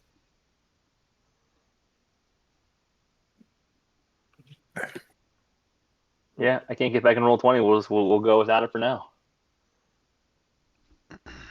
You guys can see the space you're working with at the moment. Yep. It'll hinder things, but we'll deal.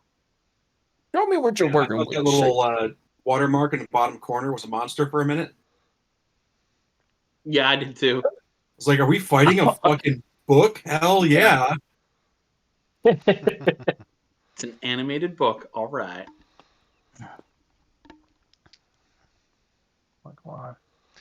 Gee, do you want to give the shout out to credit for the battle map?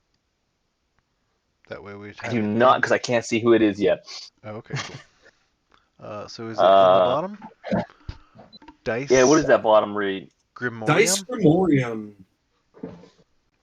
All thanks to Dice Grimorium for the battle map. Yeah.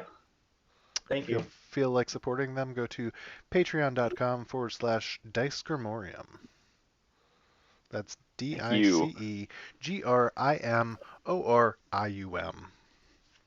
Yeah. And then we'll add something to the notes. For sure. Come on, We'll roll post 20. it to YouTube. It'll be in the description down below. Check. Like it'll be like down here somewhere.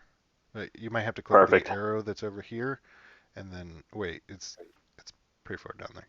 You'll find it.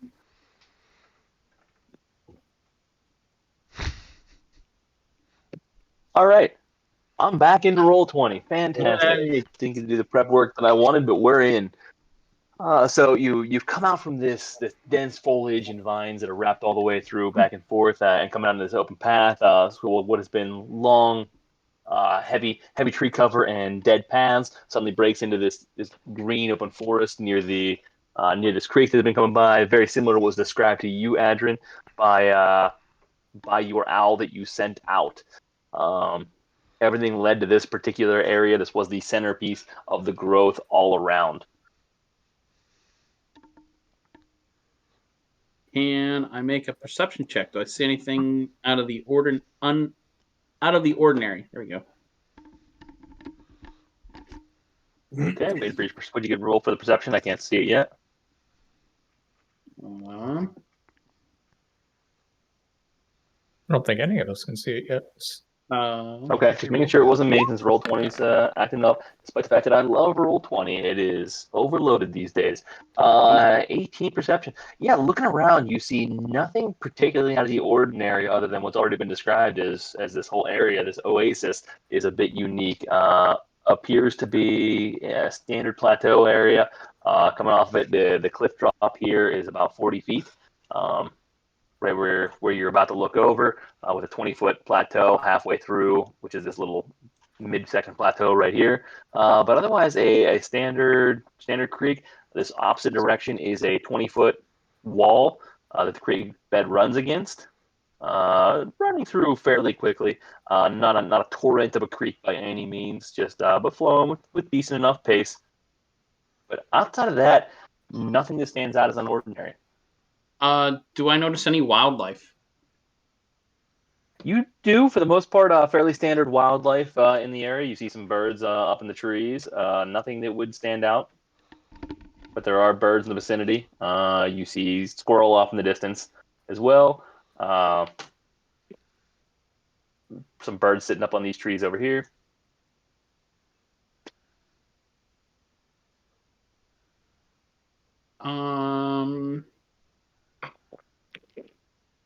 I don't know. Do you guys want to? Should we go down, scout it out?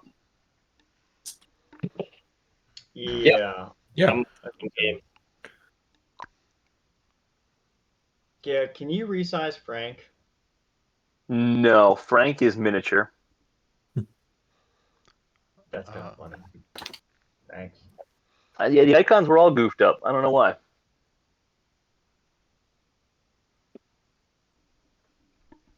I'm not having my luck today. Yeah. I'll I'm follow gonna- your lead, Adrin.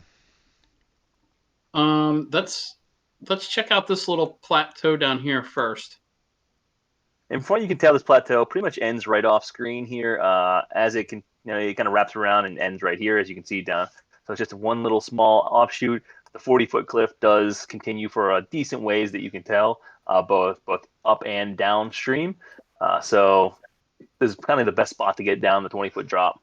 Yeah. 20 and 20. Should we leave Frank and the Weevil down here or up here, and maybe someone else stay with them? I think we can leave Frank up here. I mean, I'll be able to communicate with him if we're within a mile, so I think we should be okay. I was like, what the fuck? What? Why is there a bandit behind Frank all of a sudden? I'm going to put the Weevil with Frank so we know he's there. It's kind of cool And where know, it's at. he It looks like the bandit's head with Frank's body. Yeah, I know, right? That's awesome. I want Frank's head with the bandit's body. Yeah, so I'll start moving down. I'm gonna have Frank hide over here with kind of like hide in the bushes, like kind of stay stealthy with the Weevil. We'll put him over there. out of plain sight. Okay. Yeah. All right, so Frank's going to maintain his visual on the Weevil. Yep. All right. One paw on the Weevil's chest, and the claws halfway. I think he's gonna fall asleep on him like balls in face. Shit always gets weird with him and Frank. I don't know what to There's say. a close relationship there. They're very tight. It usually has something to do with Frank's balls, which is a little weird since it's a celestial being. I've never really thought about a celestial being's testicles, but we'll go They're with it. holy balls. Like Would they be Celesticels? Yes. Mhm. Oh my god. New word. That's pretty good. That's fucked up. Put that up on Echo Chamber. Celeste. Oh, that's going to be the name of this episode for sure. Celesticles. Yeah. Yeah, that is when we talk about it in Echo Chamber, that's the name of this episode, the Celesticels. All right. I'm going to shape change into a wolf spider, giant wolf spider. Okay.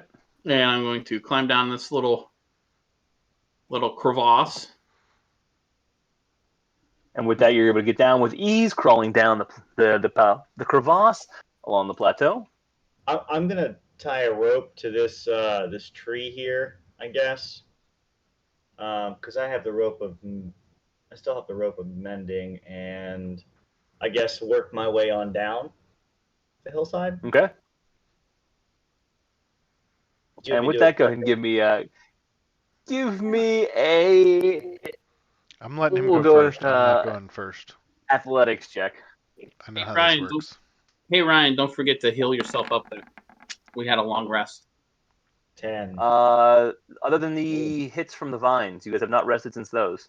Yeah, I didn't take any hits from the vines. yeah. No, you did not, but I just want to make sure those were accounted for. I saw Thea had a little one out of her. Yeah.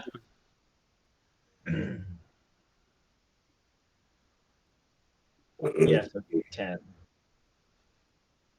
What's that? Oh, sorry. Didn't come through. All right, you were you slip a few times, but you're able to just maintain and get down the rope. Your weight's a lot to pull up, but you are able to slowly lower yourself down that 20 foot. Yeah, I'm moving Anyone out that of wants the to come way. down the rope, Yeah, I'm going down the rope. Amrook will follow him as well. I rolled athletics. Amrook, you I'm hoping to fall on his ass. you We'll pay slid down back. at a rapid rate, and right before Griswold got out of the way, you were holding on tight, but you couldn't quite drop. You did fall a Can I try bit. to catch him? Give me 2d6 damage on the fall, Ooh, and okay. you fall on to Griswold who takes 1d6 damage. Cool. Can I try to catch? Can I try to catch him? Go ahead, give me a dex saving. Give me a dex check. Just a dex. Okay. It's a general dex. This is not going to go well. Just letting you know that. Yep, nat 1. I'll drive So, him into the ground. in attempting to catch him, you grab his feet. You're a little too far over. His feet, as he's coming down sideways, hit, and he now flips upwards and he goes head first into the ground. Not trusting that Griswold's going to be able to do this. And before I go down, I see that Amrook slips, and I have my turn. I'm going to cast Levitate. Oh shit! As he's falling, all right, I'll give you that. And yeah, I'm going to slowly levitate him back to the ground. Nice. All right, so no damage taken. When Warwick Althea, you managed to follow down without issue. All right, so Frank is staying up there with the Weevil. We didn't see that Griswold fucked up there. All right, cool beans. Nope, that did not happen this time. Big It'd be pressure. like I was levitating slowly and you went to grab me and somehow just grabbed my foot and I'm just just like, glided to the ground. where's the little guy? Your toe. I got this. I am so strong. I got him by his toe, and he's just in midair. Yeah. All right, everyone is now at the first plateau. You guys doing it all over again? Anything in here that looking around? Give me an investigation check. I am scared to fucking go down the rest of the way. To be honest. I mean, there's things like you investigate the wall and the ground around you, and nothing appears to immediately stand out. What you do see is behind the tree right there, that large bush. You see that the ground has been beaten down. It may have been utilized at one point. Something spent some time back down behind there that you couldn't quite notice, but everything else appears normal on that plateau. All right. I'm gonna scooch my way on down this stair. That was 20 feet down to the next one Yeah. again. Yep, 20 and 20. So the rope of mending is Still climbing down as well, no issues. I just want to. So that was. We're at 35 feet. If I go there, and then I'll have it. That's. What's that 20-foot drop to? Yeah. It was about 15 feet to the edge, 20-foot drop, 35 feet, and then another 15-ish. I mean, we're splitting hairs here, but. I mean, the rope's pretty close. It gets me. It's not all the way, but it's like we'll say maybe 5 feet, 10 feet to the ground for the second plateau. If I am climbing down it and considering I'll give you the length of it. You need to use very little for the tying, since you can just slice off a few inches and mend it. You'll get most of the way there. You can drop the last 5 feet. So yeah, I'll give you that. All right. Do you need me to do a check again? I need everyone to do another athletics check for the second one, and do it at a disadvantage because the rope doesn't go all the way to the ground.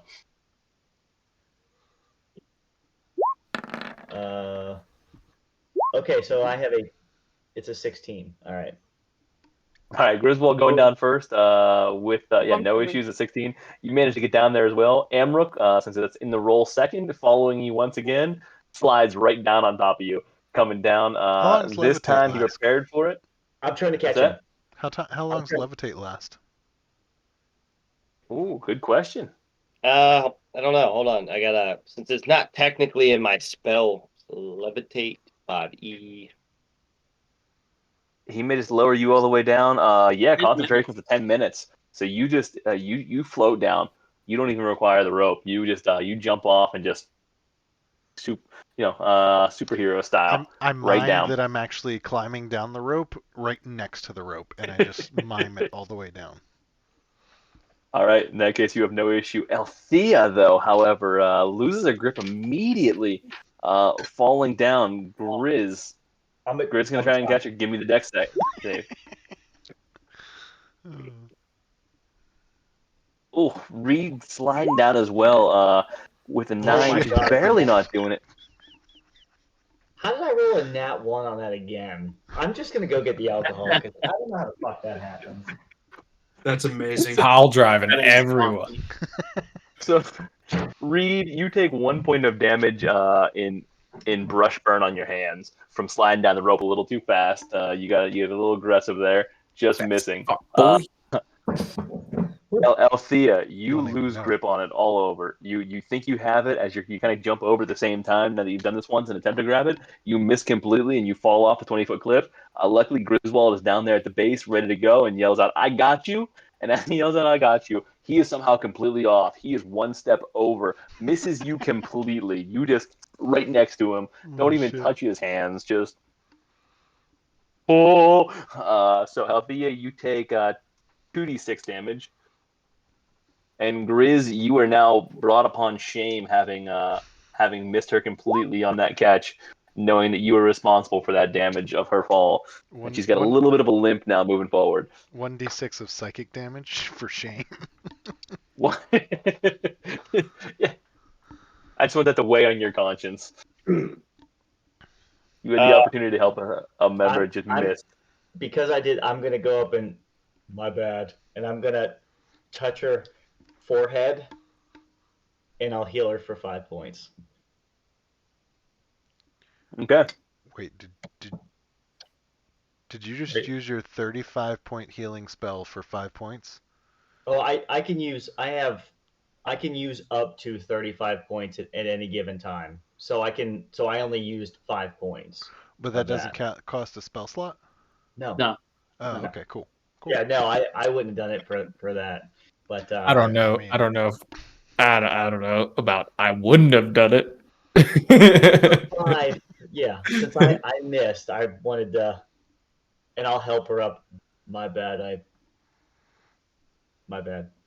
Thank Making up for it. I like it. But not trusting any of you, I'm gonna fly down. So. I assume you're going to allow me to levitate down before you cast fly? Oh yeah, I'm watching all this going on, and I'm writing all this shit in my journal. I've got you, little one. I've got you. Come jump in my arms. I'm just kidding. I'm good. I'm gonna fly down. All right, and you slowly come down to the bottom without issue. G Money, while Just they're flying over the cliffstone. G Money, while they're monkeying around, I'm going to come down here and I'm going to investigate this area. I'm walking over to where Azrin is as well. Yeah, so as you investigate the cliffside in that particular area, you find very little out of place. You see the natural cliffside that seems to just kind of weave in and out. Seems to be chipped away, eaten away by the ages. Seems a very, very hard, very solid stone. That it has been here for a long time. Small beach coming off the creek. The grass is extremely fresh. Seems to be fed by the creek side or something else. Otherwise, just a nice little plateau down here. All right. Then I'm going to suggest everybody. Well, I can't suggest anything because I'm a spider. Never mind. He's a pleasure to play charades with you in spider form. Yeah, exactly. I hear him clicking and. Were you checking up there? Or? Me? Yeah. Yeah, I'm checking up the other side. Okay. Go ahead and give me an investigation check. I already did. Oh, I didn't 9. see it. 9. Yeah, once again, looks like taller cliffside. Appears to be uneroded for a long period of time. Just very solid, like a granite-like material.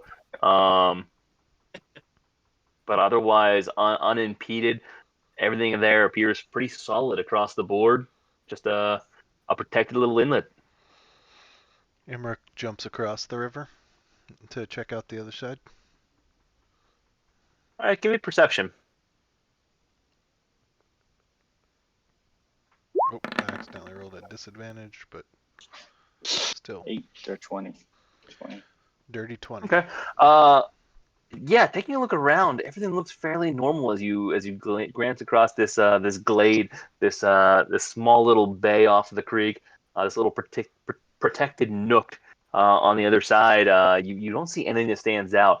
Looking at the creek, you see it fast rushing through. You see it, you can from the height that you're at, looking down, you can see the bottom of a good portion of the creek. Looking down, you see a few fish. You see some stones. Seems pretty normal. Maybe 4 or 5, 6 feet deep in some areas. However, you do see a fairly dark pool that you can't quite make out the bottom of, approximately right here. So it seems to drop in depth there, but otherwise then picks up again as it moves past and continues flowing. Well, we'll tell the group about the dark spot. Who's going swimming? I don't need to hear about your sleeping bag. I said dark, not wet.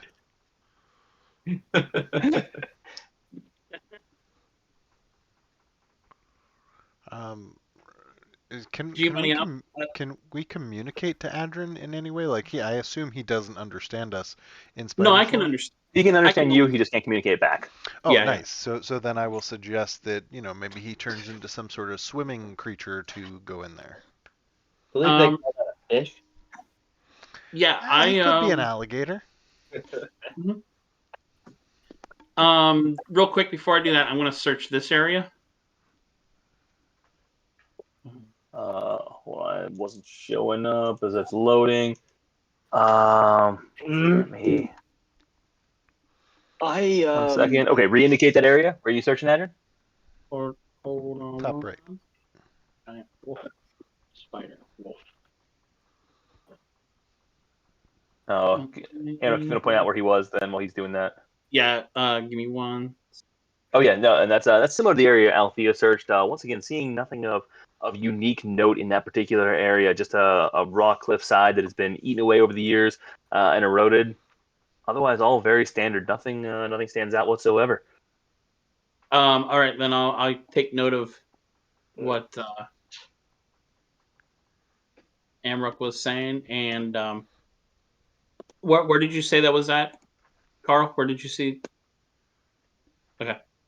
I will shapeshift into. Oh, let's see. Evan, did you have something you wanted to say? You were holding your finger up. It might be best if Adrin transforms again, but if not, I might be able to summon a water creature, but will that would ruin the Frank that's guarding up there? That is the only issue. So I know Adrin has certain spells, and I don't know what would be best, but I figured I would tell you just in case. Okay, he transforms into an alligator. We're good. Never mind. Sizable rock. We've seen this trick before in Wave Echo Cave. But I'm going to cast light on that rock, and I'm going to toss it into the dark spot. Oh, cool. Thank you. Because I don't think I have dark vision. And you see it sink fairly considerably. The light slowly diminishes. It seems to drop. See it drop 5, 6, 7, 8-ish feet, and the water's throwing off your depth perception 10-ish. It seems to be a ways down there, maybe 15, 20 feet. It seems to come to some level of rest, but it's pretty diminished at this point. You can't exactly tell how far down there it is. Adrian, is that enough light for you? If not, I can provide another source. You just see him like wag his tail, and then he just goes down. He just goes down. You just see him go down. Not know what that means. I'm going to cast dancing light, and I'm going to get those lights down where he is. That's going to give him enough light. If we can wait 10 minutes, I can cast water breathing on all of us. Oh, cool. Ooh, as a ritual, nice. Yeah. Good. Yeah. I was thinking that too, Siddle, but we'd have to take a rest. Yeah. Well, oh shit! I don't have it prepared. Never mind.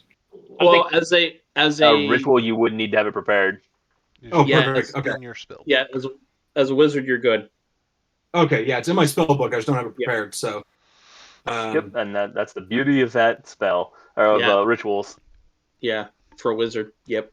Cool. I thought it was just that you didn't use a spell slot, but that works too. I Yeah. think No, but yeah, you don't have to spell.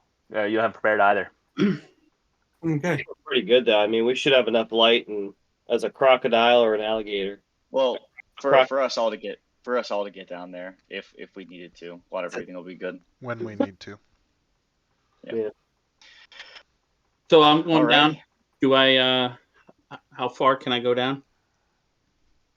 So you cut in and you immediately start dropping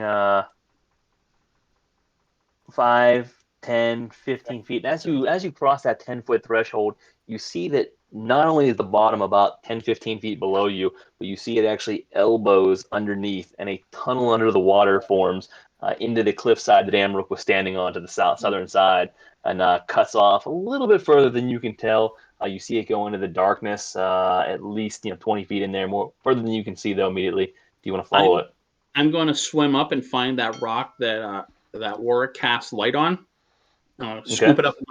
it up in my mouth like the baby Yep. alligators do, and use that as my torch to go further into the tunnel. I can also have the dancing lights follow him. I have a range of 120 feet, so I'm going to do that as well. Kind of like light Okay. hit. And those will throw it 20 feet. Yeah, I'll say it doesn't say anything about water or air, so I'm gonna say it gives you the full 20-foot radius and 20-foot dim. So you see that it continues onward, Adrin, about 30, 40 feet in. You can't quite tell the distance as you follow this tunnel on a horizontal basis. Continues to be about 20 foot in diameter. The light shining each of the walls around you. You see the point in which it then cuts up in the far side, and you can see almost instead of a direct cut up, you can see that it shallows out very quickly on the far side, about 40 feet from the initial elbow. Coming out, you see a coming out. You see just again tapering upward before you come up and you break the surface of the air at the end there. As you do,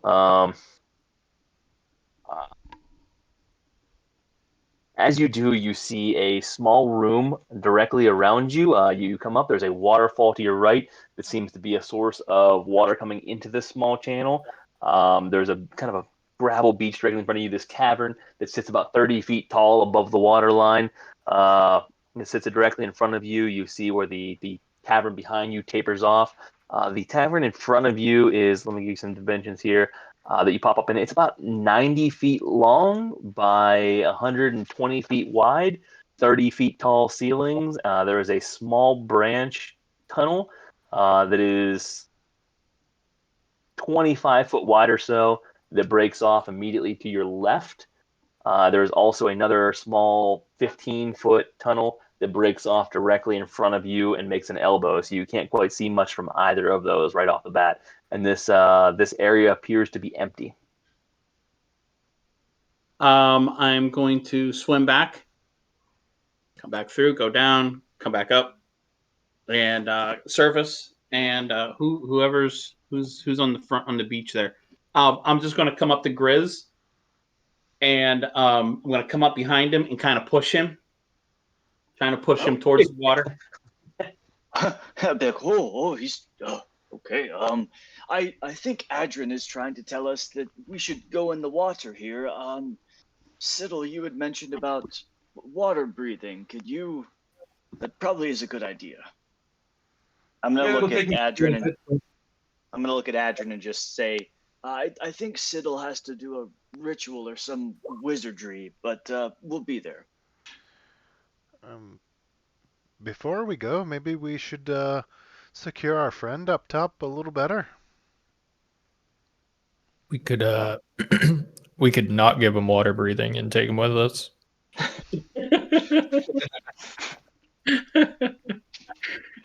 There's that. We and I are on the same page. Oh, I thought I gave it to you. My bad. Oops. That's probably a good idea, Ambrook. Since you could jump, do you want to, I guess, tie him up somewhere? Yeah, but on my way down, just make sure to catch me. Are you sure you want me to try to catch you this time? So I want to go up and I want to make a noose with my rope and tie it around his neck, and then I want to throw it over a tree limb, and I want to cut a little notch out of that tree limb. So it's gonna break, but I don't want him to know that I'm doing that, and I want to stand him up on something that'll fall over. Something. I don't know. This is Do the we have weevil. any? Yeah. I don't know what I would have to do there. Something precarious that he's going to stand on. That way I can tell him, listen, if you try anything, you're going to fall and kill yourself. So it's up to you. We You can make find him the old stand on root of Frank. a stump, not too far nearby. That is precarious. I mean, kind of wobbles a little bit. Doesn't sit perfectly since it wasn't sawed down. It just kind of rotted away. So it is questionable. Yeah. I will say Frank would be a precarious thing to stand on. True. Could This is do it also either way. true. Well,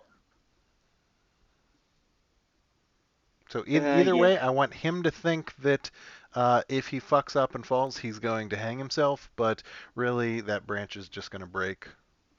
Okay. Frank is just going to stand guard. Frank doesn't want him. He wants to be able to look around and not have a dwarf on his back. Then Okay, so I want to give Frank a good berry out of my pocket. Frank's gonna give you a little nuzzle. all right, so you're gonna put him up on this like wobbly stump then? Yeah. Yep. All right. And I don't know if you want me to do a deception check or anything like that, just because I don't want him to realize that he's not actually going to hang himself. But I want him to think he is. Well, I was gonna give it to you, but yeah, go ahead and give me a deception check. Nope. If you're going to give it to me, I mean, No, you convinced me. You persuaded me. yeah, I'm not very convincing on the deception, but only a 5. That's All pretty right, funny. he doesn't like the situation. He doesn't think you're serious, but he's still looking around very warily because he knows that rope is actually around his neck and he is actually standing on a log. So he doesn't know what you're not serious about, but he knows you're not serious. And then I'll just tell Frank, kill him if you have to, as I walk away. So, can I guess I'm not up there. Never mind. I mean, you could have come up. Reed's just like, why don't we fucking stab him already? It does The No, rope I- is still there as far as I'm aware. It yeah. does not So, cost you extra movement to climb vertically, so you definitely could have come up.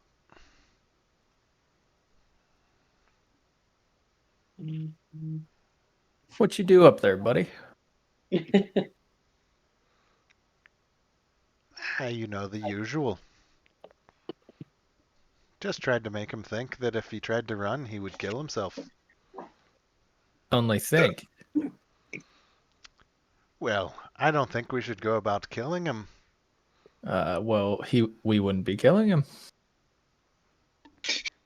That's semantics. If you put the noose around his neck and he hangs himself, you still killed him. You may not have pulled the trigger on that bow, but you put the arrow in his hand. This is awesome. What? This would be a great time for ball bearings. It would be, as he's on the stump, he's got to stand on some ball bearings. Oh my That god. would freaking hurt. Fuck. All right, and then I'm going to come back over while Siddle's casting ritually. okay.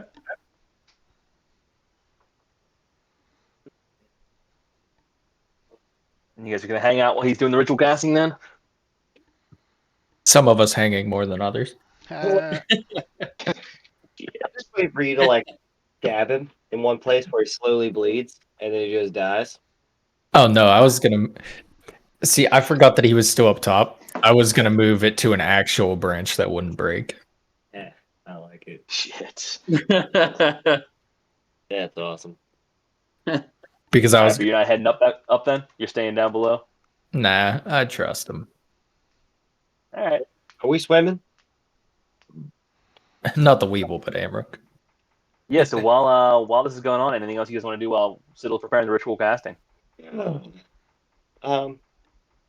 Nope. I'm ready to swim. Oh god, I'm you're gonna good at cast it on falling. I imagine sinking is just as good. Griswold's gonna run whenever this happens. Griswold's just gonna run and just like if I could jump off that cliff and cannonball into that hole for sure. Did you, real quick, Garrett, did you say when he saw that room, he really didn't see anything? We don't know because he can't tell us. Correct. Yeah, the room. Oh, that's a good point. Yeah, he didn't. You don't know what room. What room? He just pointed in that direction. He's a spider that can't talk. That just went. Just for clarity, I'm casting on everyone, Adrian included, even though he can breathe as a. Okay. That's actually awesome, considering it's a 24-hour duration. Yeah, that'll be good. I'm really kind of wondering if this is just something I should do every morning. Not opposed. Not opposed to it. I kind of like it. I'm okay with it. Yeah, I kind of do as well. Okay. But yeah, no, I got nothing. I don't have anything that I want to do. All right. In that case, Siddle continues sitting in his I place. instigate a chicken fight and I jump on Griswold's shoulders and says, "Who wants to battle in the water?" Flap my tail really hard on the water. Nice. Like, let's do this. Just do this little valley here. Roll for initiative. Griswold, you are a mounted creature, so you only have movement. Oh shit. That's better that way. Trust me. Yeah. As I see that happen, I'm going to, in front of everybody, cast Mage Hand and just make sure it goes under the water right by Griswold's foot, and I'm going to try to trip him. So they both. So I do see him do this, right? Because he said in front of everyone. In front of everybody. Yeah, he sees you see him casting something, and I'm just gonna look over because I don't know what he's casting and be like, what? What? go ahead and make a dex saving throw for me. All right, so I get a +1 to this because of my aura here. There you go. 21. Damn. All right. All right, you see a hand just disattached, shooting through the water. You kind of see the movement through it, knowing that something's up around you, and comes down to grab onto your ankle to trip you. Smack it away. That's all. That's about the only 20 he's gonna roll, guys. Just giving you a heads up. Yeah, right. Yes, get it out of the way now. Yeah. Yeah, this is too easy right now, guys. I'm a little worried. Here goes Ryan. Oh, fuck. All right, so I'm gonna go ahead and start walking down towards that hole here before anyone. All right, so yeah, the 10 minutes goes by. Siddle finishes his spell, and you guys all suddenly you feel a little bit of transition in your neck, and you reach over and you feel a few slots that have suddenly formed in all of you. Now it almost appears to be gills in your side, and you just stuck your head underwater. You feel comfortable breathing, no issues whatsoever. Just a big old breath through your neck, no problem at all. Can we understand each other underwater when we talk? I was gonna ask. I don't believe that gives you that. Yeah, because spellcasting underwater. Nope. You do not have the ability to communicate. I mean, we can still talk because we can breathe underwater, right? It's just going to be like You a can certainly muffled, talk, like. yeah. It is very difficult in any case, but yes, you can breathe. You just don't have the ability to clearly talk. Okay. All right. Well, I'm gonna follow Adrian. I'm just gonna lead back through where I came with the light in my mouth still. All right. In that case, you guys follow Adrian. This previously undescribed series of tunnels. You see it drop down to a depth, wondering where Adrian's leading you. You're following this crocodile come through, all swimming. For the first time, you're really breathing underwater, so you're kind of feeling this as being a cool experience. You guys are looking around, just exploring. You hit the base of this gravel base, and you see as you're approaching it that the tunnel will, a dark spot, the next where it turns at a 90-degree angle and now cuts towards the cliffside. And you make that turn and begin following Adrian again further, trusting him that he's leading you somewhere that he knows where he's going. You guys make your way through this relatively dark tunnel. I assume you still have the light in your mouth, Yep. Adrian. Yep. Yeah, you see a small light illuminating from the front of Adrian's face. Like a choo-choo At which train. point, after 20, 30 feet, you see that it changes slightly. There's some movement on top. You can almost see the whiteness of a surface begin to go. You hear the rush of a waterfall getting closer and closer, a beating on the water that's getting louder and louder. And as you approach this, suddenly the base, the ground floor starts to taper upward, getting closer and closer to the ceiling before you pop out in this room that is 30 feet tall and 120 feet wide and 80, 85, 90 feet across. And with that said, I did not set everyone up to bring them over. Let's do that. And roll for initiative. so let's assume you guys all come to the surface while I'm having this. You can talk. And we everyone find pops up in the surface of the water. we find the young dragon's mother and father. I was gonna ask that question. I was gonna ask. I'm a little worried. Zombie Jesus can't get us underwater. Read and It's true because he walks on water. That's a good point, you know. Yes, good point. Yeah. See no flaws in that logic at all. all right then. On that note, It's a 50-50 shot. It either works or it doesn't. That's how Yeah. math works. Yeah, that's how bad. Yeah, every attempt at something's 50-50. You're either going to do it or you're not. okay. I am hoping this is so. Who has Adrian? You've got night vision or dark vision. At this point in time, I don't, but I have a light, so. Emmerich has That's dark right. vision. So is Althea. And I still have pumpernickel on my mace. Still lit. All right, so I'll tell you what. Considering you guys have pumpernickel and the dancing lights, and you've already cast it, I am not going to make you go through the whole dark vision event. You will just have light through here unless something else changes. So let me just set up global lighting to make this easy on everyone.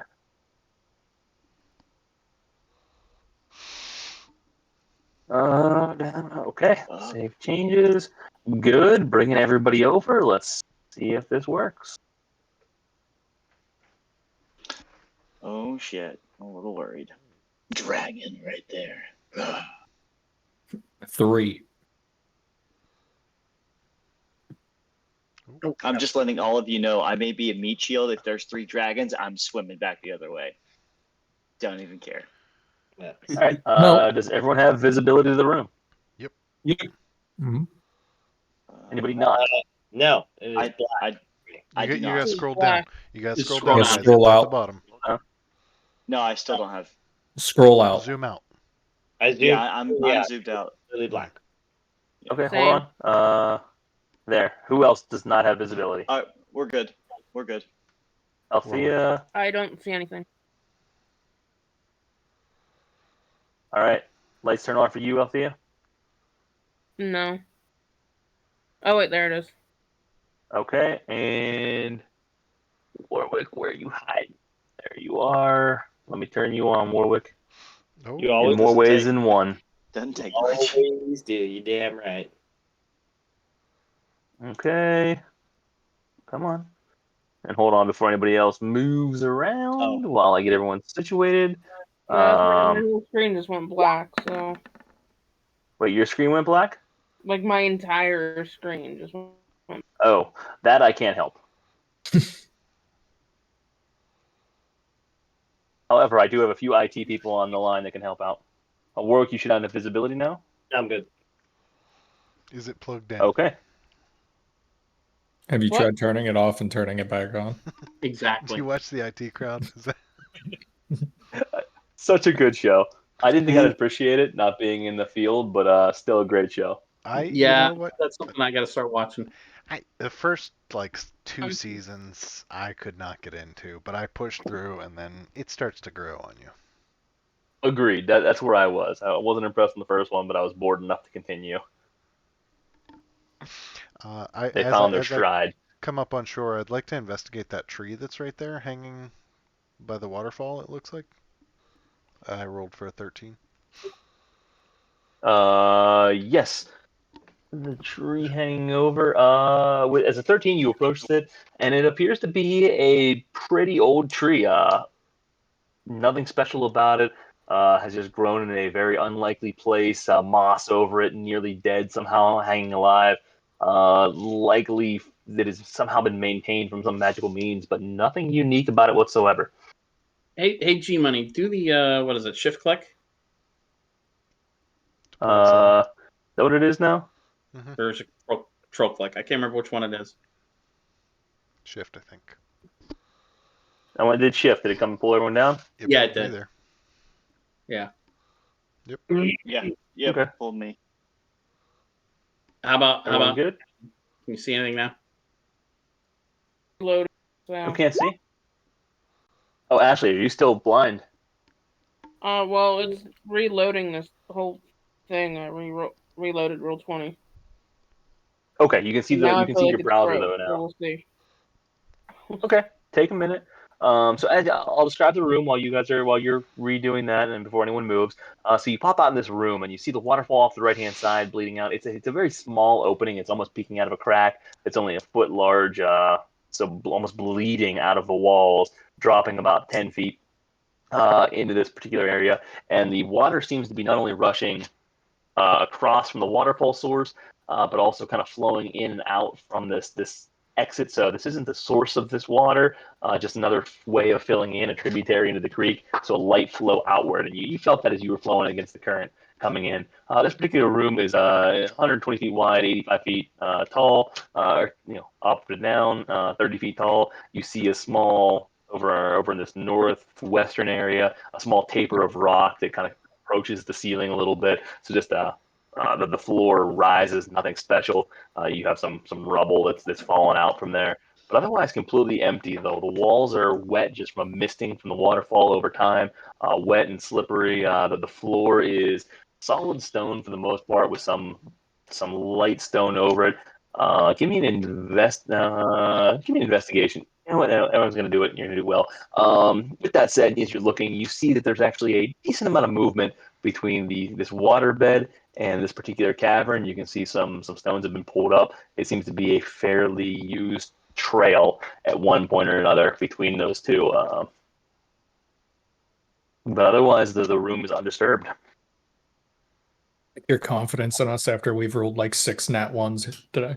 Yeah. I know with 6 though, and it's such a low DC to realize I'm not even gonna give it a shot.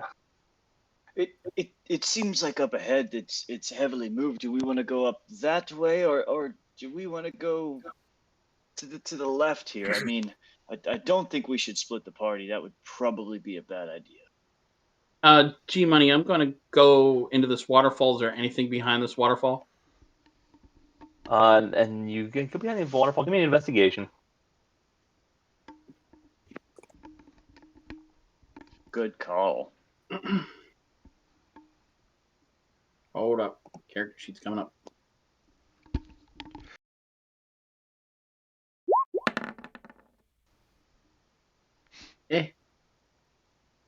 Yeah, you find a stone wall behind the waterfall. It's a nice stone wall, pretty polished from years of water dropping over it, and that 1 foot crevice in which the water is coming out of it. But that is it. Nothing in particular behind that waterfall. I'm actually going to swim into the waterfall or into the rock just to make sure it's not illusionary. You find nothing, no illusion. It is a solid rock that you bump your snout into at multiple points. Find 1 damage. I'm telepathically talking to Frank to see if everything's cool up top. Yeah, and Frank is letting you know that everything is good up top. Okay. just to say, I also want, since the Weevil is, I'm gonna tell Frank, since the Weevil is also tied up and on a branch where he could hang himself, I do want Frank to kind of look out, mostly on the Weevil, but to be a lookout if he sees anything moving or coming in our general direction. Do we still have If a he sees it, panther and 2 boar as well hanging out No, up there? we lost them in the morning. Oh, okay. yeah. Which way do we want to go? Up top or to the left? Let's just keep it simple. We see tracks up going up top. I say we go up top. Lead the way. All right, Grizz. Real quick, Althea, do you have your visibility back yet? I was kind of stalling for that. No, I had to close out again and reopen because it keeps. I don't know what it's doing. Okay, just glitching keep like us it did posted. last Friday. We will adjust. I understand. I fought that during our break. It just wouldn't reload. Again, heavy traffic on weekends, I believe. Then it kept moving the map on me, and then I lost us. Oh yeah. Okay. Right now it's loading, and right now it's just completely black. All right, give it a second and go all the way to the bottom of the map. Is where you should be. Let me Oh double no, check like your I icon. literally don't have chat. I have nothing right now. It's just black. Oh, whoa, okay. We'll give it a second. I have chat, but everything else is still loading. Just as a side note, you could have Twitch open so that you could see. I do not have Twitch open. No, you could. Oh, that's a good because thought. the So you can map is actually see what showing you're. on Twitch. He's saying if you want to have visibility while you don't have visibility. Right. Well, we're not doing anything at the moment, so go ahead. All right. Give me 1 second here. How long has your browser been open? I just restarted my computer before we started. Okay. I was gonna say you could try ending the process and opening it back up.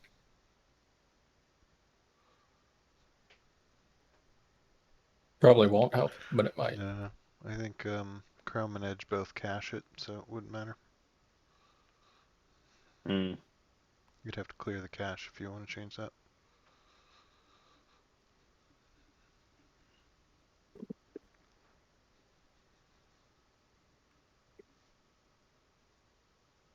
I think your best option is just to open Twitch and then tell us directions you want to move us until it loads. I would suggest continuing to try to load, but... I think it's loaded, but I can't tell at the moment because I won't zoom out. There we go. All right. We're almost there, and then we'll go.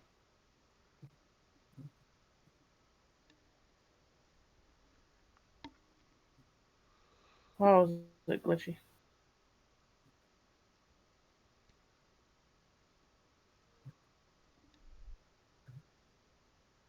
Just an FYI, as everyone moves through the cave, just do me a favor and move, 1 block at a time to show your movement, where you're going, what you're doing, for the balance of this. But otherwise, all good.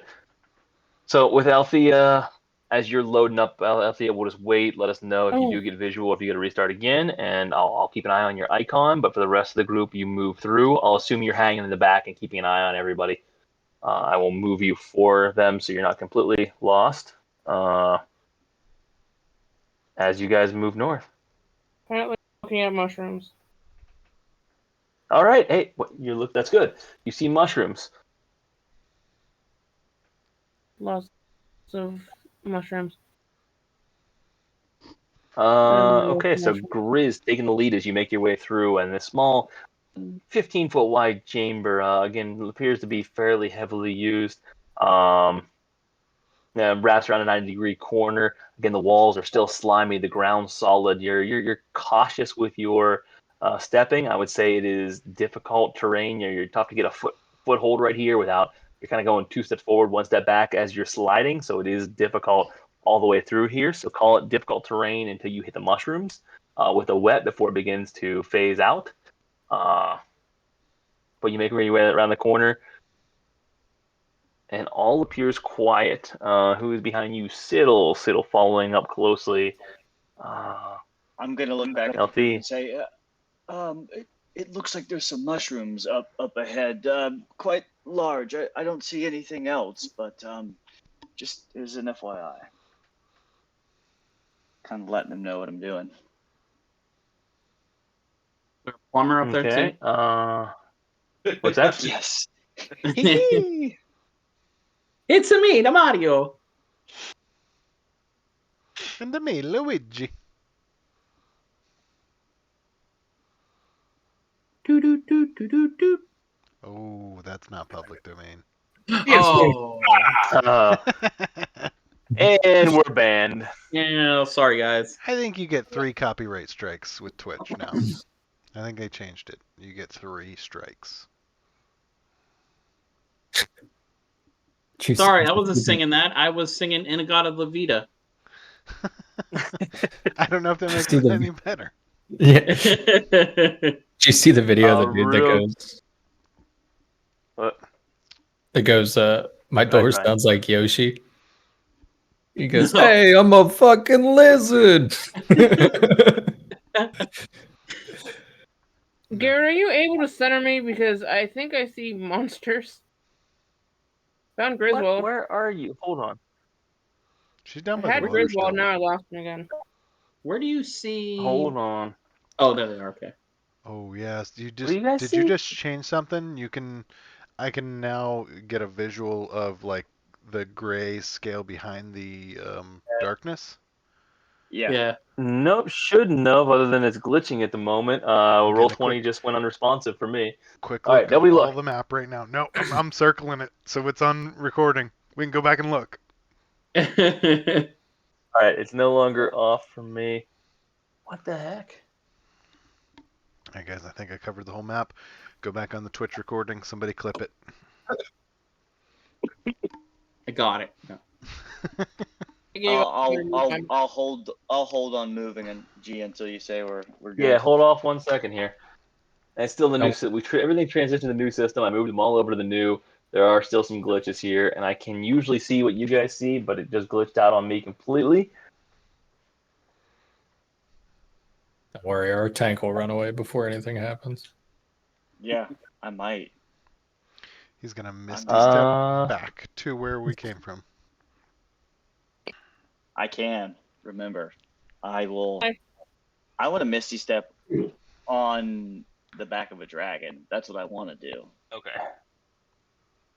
So what can you guys see right now? I can only see through your screen a portion of it. Can you still see everything? No. It's kind of like grayscale. looking at an X-ray. Yeah. Oh, the whole screen, really? Parts of it. Like you could definitely tell there's some It's like it lighting couldn't effects. detect the walls correctly. Yeah. All right. Let me see if I can reset. Or we could just continue and know that our characters can't see it, even though we could see it. Yeah, you can play through as is. It's weird that you guys are seeing it and I can't. For me, it's all showing up correctly on my. I have your visual. Let me put it that way. I've got permission for everybody, and it's still showing up as actual. So go ahead and move and see if anything changes. All right, just doing it one step at a time. Okay, Reed, as you come around the corner, you're taking a look and through here. You see you're the only one that sees some life moving on the walls. You see what appears to be some small salamanders crawling up on the walls at various points. Let's go ahead and stop the glitch. Can I grab one? Come on. Or attempt to grab one? You can certainly try. Sorry, what? Holy heck. This is Yeah. real slow. Yeah, roll 20. Are you guys hitting huge lag as well? Yeah. Yeah. Okay, so it's not just No. my computer then. I'm gonna wait for the rest of the group and say it seems like that it splits off. And I just want to investigate Does it seem like the movement is north or? Oh shit! Oh wait, those are salamanders. Yeah, those are the little salamanders that are Oh. crawling around. I was like, what the fuck? And these things are small. They're about a foot long, so they're larger than your typical, few-inch salamanders. They're almost like large lizards, lizard in size, but they are just small cave salamanders crawling through. And you see them. They blend in really well with the wall as they make their way through. There is one right under Amrook. I was gonna say there's one right under Amrook, and as Amrook steps into that corner of the wall, wait, sorry, he is gonna step. That salamander kind of crawls over to Reed very quickly in Reed's direction. I was More gonna like say I what chased him over there. what should I roll to try to grab him? A deck? Give me a general dex or sleight of hand, your choice. I think you should get advantage since I chased him towards you. I will give you advantage on that. He's terrified. Yeah. 23. Nice. All right, and you managed to grab a hold of him and pick him up. And this ugly little creature, this smooth salamander, gray in form, but rather large as you're picking him up, is kind of looking at you. See his tongue kick out at one point, his little bug eyes, which are pretty wide with very large pupils looking around. At which point he's just going to bend his neck over, grab onto your hand, and bite you. Nice. 16 to hit. Is a tie? Does that go to the runner or does it? Tie hits. If it's a tie, he hits. So you take one point of piercing damage on the bite. Nice. I'm launching him at Grizz. What the fuck? All right, toss him. Give me a. Let's go with a general dex, and if you want to duck out of the way, you can give an acrobatics there, Grizz. Yeah, so 22.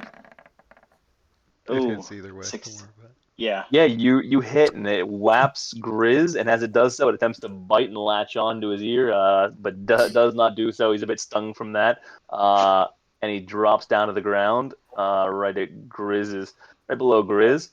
At which point, the salamander in front of Griswold, that is looking at all of you. As I see him try to bite his ear, I yell, "No, Mike!" Sorry, Garrett, one second here. Yeah, go ahead. But while I'm finishing this, yeah, go ahead, Adrian. can I make a nature check to see if I know what these things are? Yep, go ahead and give me a nature check. Yeah, and I'm going to suggest to the group maybe we should keep a little lower profile, keep it down a little bit. We don't know what's around the corners. Agree. Is the movement down south? Like we saw movement going upwards, which is why we came this way. Do we see consistent movement still going up or to the left here? Say that again. So we saw a lot of foot traffic going north, which is why we started on this path. Yes. Now it's split. It appears to be going north, although you do see a little less traffic going to the east. Adrian, sorry, your nature check is 10. No, you definitely recognize them as a salamander. They do appear to be a cave salamander from what you've seen. The nasty things bite and are resistant to some poison. But that's about all you can recall from them. And right as you're saying that, the little guy in front of Griswold is going to look up at you guys, and as he does so, he is going to fire this cloud that pops out of his mouth as he breathes, kind of letting out a nasty little green multicolored exhaust out of his mouth in this 15-foot cone. Everyone in that 15 cone, which is Griswold and Warwick, give me a Constitution saving throw. You get a +1 for. Actually, let me put on my radius. Didn't carry over. 1 second. Just make it here. You said Constitution, right? Yep, Constitution. Thanks. Come on. There we go. Yep, and I got a 9. And Oh, you do each I- take 4 points of poison damage. Do I get a +1 from you for your aura? Yeah, you get a +1 from me. Outside 12. Do I still take damage? Oh, hold on.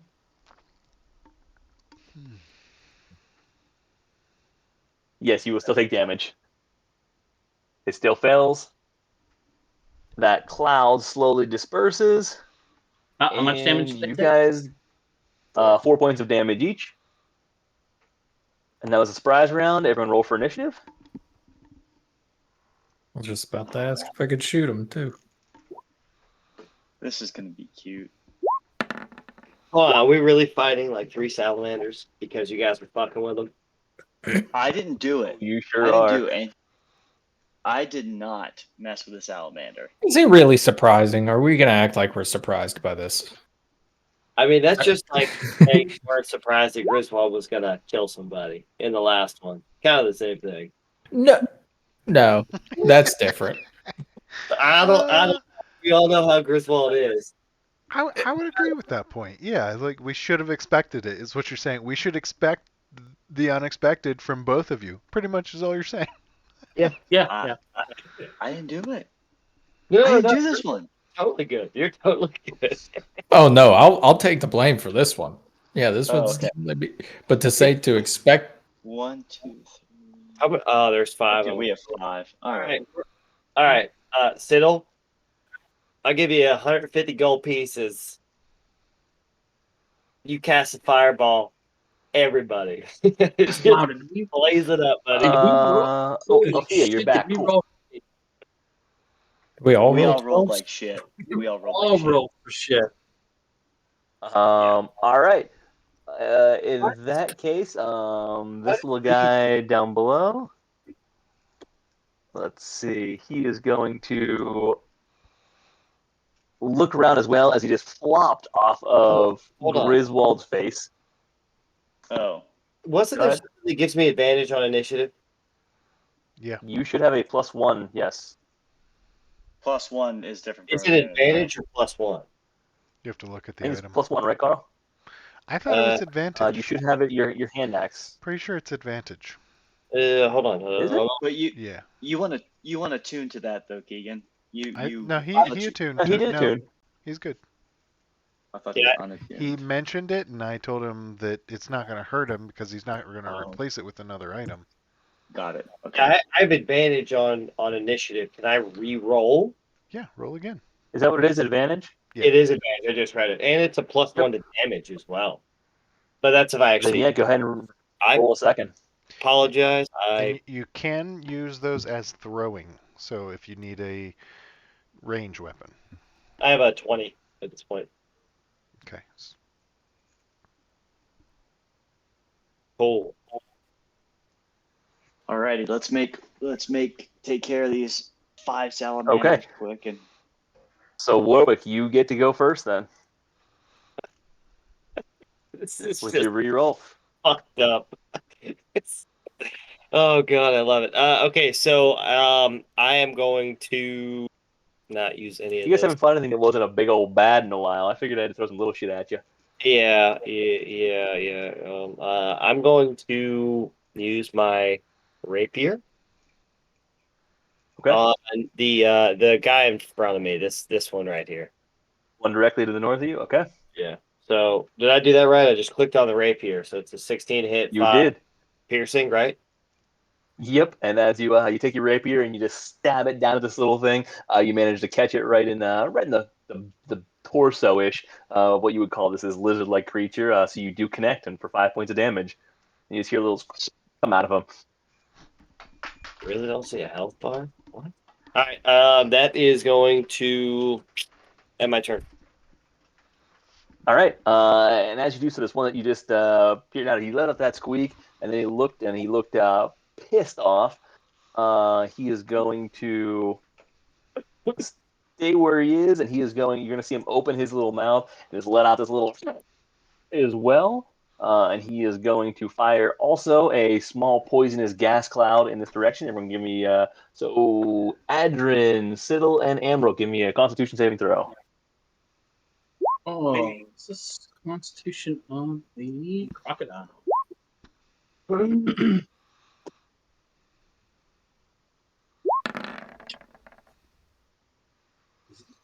Nice. So this is going to be 20 plus 1. Mm. Oh, nice. 2. All right. So 2 points of damage to Siddle and Amrook, and 4 points of damage to the crocodile that is Adrin. That is poison damage.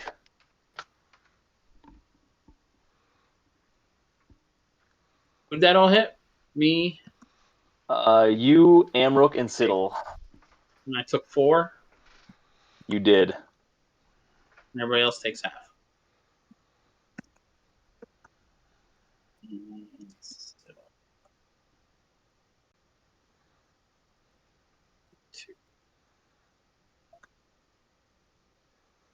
All right. Okay. That's his turn. Reed, you're up.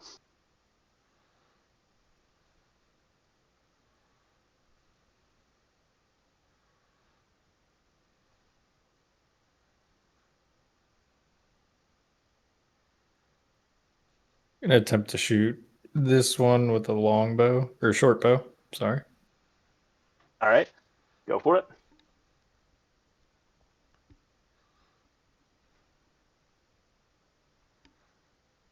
25 to hit. That'll hit. With sneak attack. Yeah. 25 points of damage. Which one were you going after? The one that just hit the this one? Yeah. Yeah, you skewer it. Your bow connects with it and just rips it up against the wall with so much force that it is now pinned over here and is dead.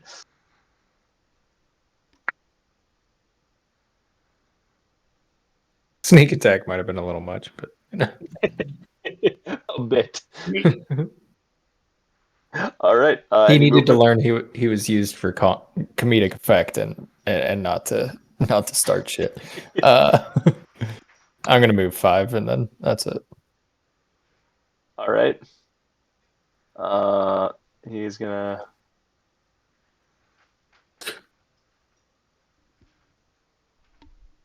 And that is as far as he can go. This one here is going to come down. Oh, never mind. I know you were all ready to go. Yep.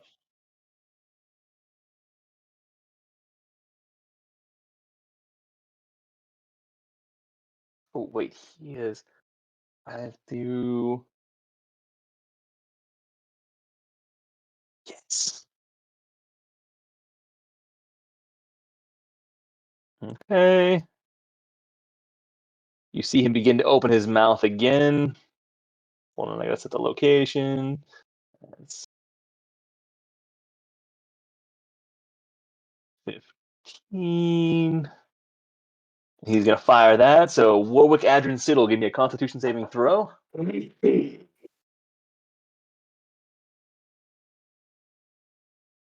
17. That'll save. You take 3 points of damage. Siddle, you also take 3 points of damage with a save. 1 second. Yep. Dude, these Oh little my god, Alligator are you Adrian. serious? Same fucking thing? 7 points of damage to Adrian. Oh, Man, lizards are your weakness, huh? Dude. Fuck. When in And crocodile he form, is. I mean, you guys are practically cousins, right? I mean, right? You'd think that would give him an advantage, you know? He knows what's coming. Gives them the advantage. They know his weakness. Okay. His turn's up. Adrian, you're up now. Alligator Adrian. I'm going to move 5, 10, 15, 20, 25. Let me double check my movement here. Come on. Oh, no, I can only move 20. 10, 15. I can only move to here. And I will bite this one that's in front of me.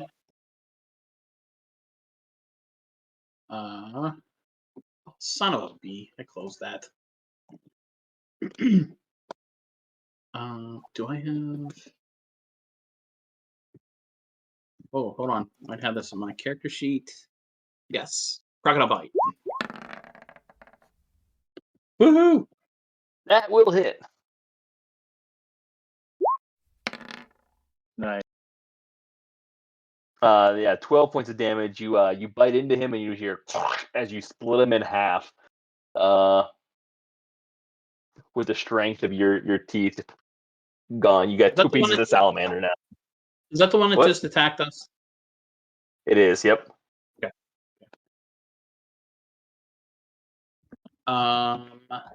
And I have 5 feet of movement left. Yeah, I'm gonna move where he was at then. Okay. And that is my turn.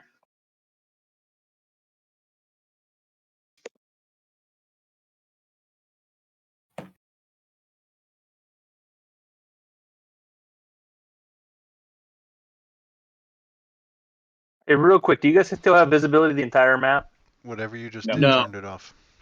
Yeah. Okay. Sorry, I wish I would have tried that earlier.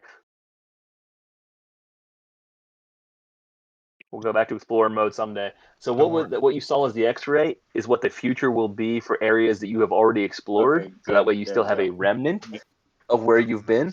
You won't see any movement or anything that occurs there, but you will get to see kind of where you are on the map from your recollection. So for some reason, Right. it just kind of flashed the entire map, and you guys kept that memory of it. So I turned that off. All right, I'm gonna move out of the way for you, Eric, so that you hold on. I'll move you right back, just so we don't grab on. So there you go. All right, Althea, you're up. I will short bow the dude right here. Which one? Do it one more time. Does it really matter? Wait, That's did you put That's Amrook? Is Amrook that for sure. Amrook? Mm-hmm. You were Yeah. shooting at Amrook. All right. Oh, my bad, Amrook. I can't see very well. In the darkness, You missed me, but you hear a I shot like right it. over Amrook's head. Sorry, Amrook. I'm just kidding. Go ahead. You can repoint. There's two out. Where are you at, Althea? I'm in the Oh, very you back. can't see very well. You actually don't have any visibility to any of the. Can you see this one here by chance? Nah, he pretty much has 3/4 cover on you. Yeah, where If you're I'm at, up Althea. one, I can Yeah, I was see gonna him. say Oh she yeah, could you always still can move. movement. You'll want to move closer. You'll see they're firing at ones over in this direction. Can I see now? Do you see this icon here? I mean, I see all the icons. They all look the same to me at the moment. But they're okay. I can see them Okay. now. These two are your enemies here and here that you're And aware there's of. one behind me. Yes. But I couldn't see that one, Can so you I didn't see? know it was there. Well, Althea can't see that it's there. Can you see it right now? I can. Right now? I personally can, yes. I can see this. What the hell? Well, wrong button. Okay. This guy right here. Yeah. I don't know what's going on with Althea. You are operating outside the bounds of space and time. I like it. Did anyone else see that one? No. Nope. All right. I don't know how No. Althea is seeing through walls. The entire map, You can see the entire map. if I wanted to. Oh. Interdasting. All right. How about now? Did that change anything for you? Nope, can still see how this entire map looks. Okay. Just pretend Althea doesn't. That's so freaking weird. Your token's set up exactly the same as everybody else's. Alright, well now I lost me, so... Oh, I there have we go. no idea. So, As your roll 20 was reloading, it has now seen past space and time through the time continuum. It's like Doctor Strange. Yeah, that's it. There's no reason you can see the. I am baffled. 11, by the way. All right, what's that? I rolled an 11. Okay, yeah, you did not hit. You just missed. As you wrapped around, shoots over top of this little lizard. Which one This were you going after? salamander. This one? Yep. I sent you a Any private additional movement message, Garrett. on Discord? Here we Yeah. go. Yeah, I have no idea how you can see the entirety of it. That makes zero sense. Shoot, you can see everything.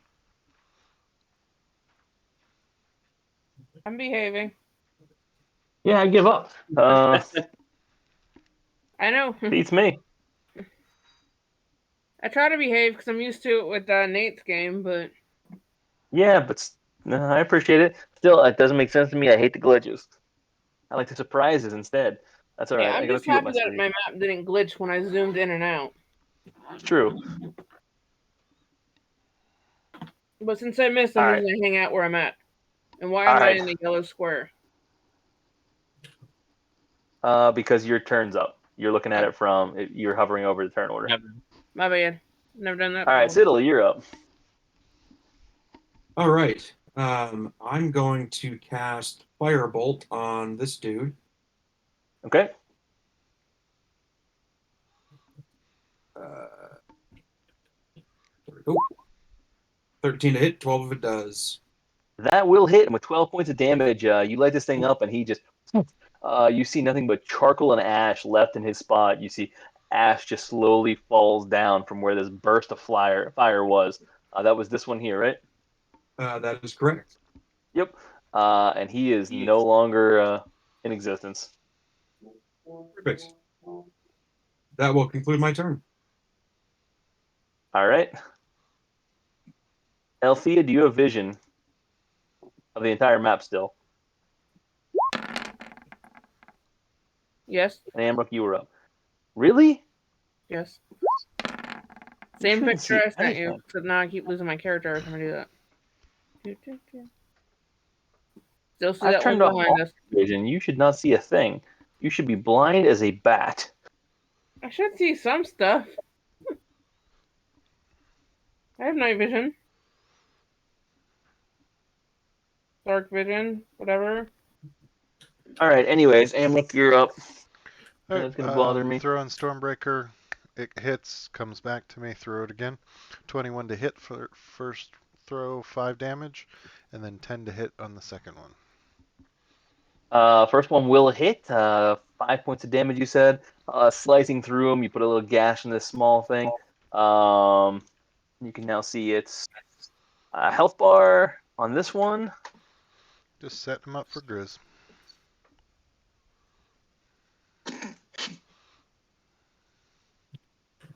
And he'll just say, Grizz, this one you can kill. Okay. There we go. Yeah, second one misses. All right. This one's gonna slide up from behind.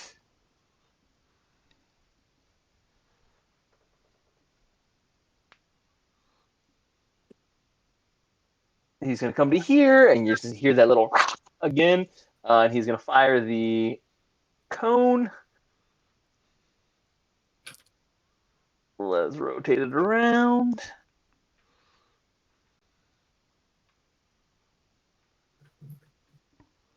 He is going to go right there. Oh, of course. So, Althea, Siddle, and Reed, give me a Constitution check. Let's use a saving throw. Oof. Nope. Nope. And 5 to Reed, 5 to Althea. and Siddle. All right, boys, let's not fight lizards.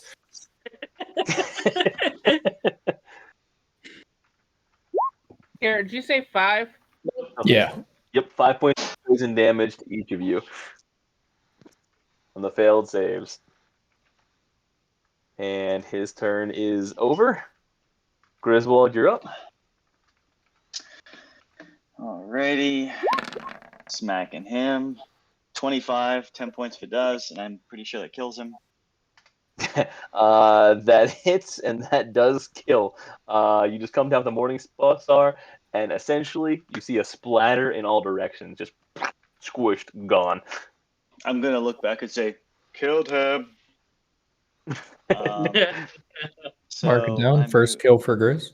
5, 10, 15, 20, 25, 30. Okay, I just wanted to see if anything's in there. That's it. Hey, my turn. All right.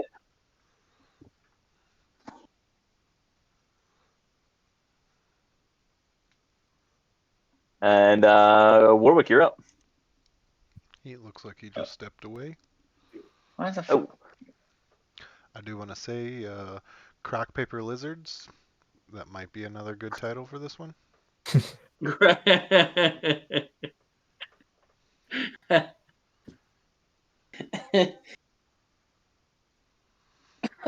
I'm all about the puns. I'm here for it. I mean, I like it. I like the Celesticels as well, so I could go either way. This was good. Oh, Celesticels was great. Yeah. I almost wish we hadn't had the lizard fight this time, but next time so that we could use both titles. I'm gonna be honest. Keegan, it's your turn. Listen, I think you can just go with Celesticals, also known as Also means, yeah. All right. alternate title. So what? There's one behind off the. Yeah.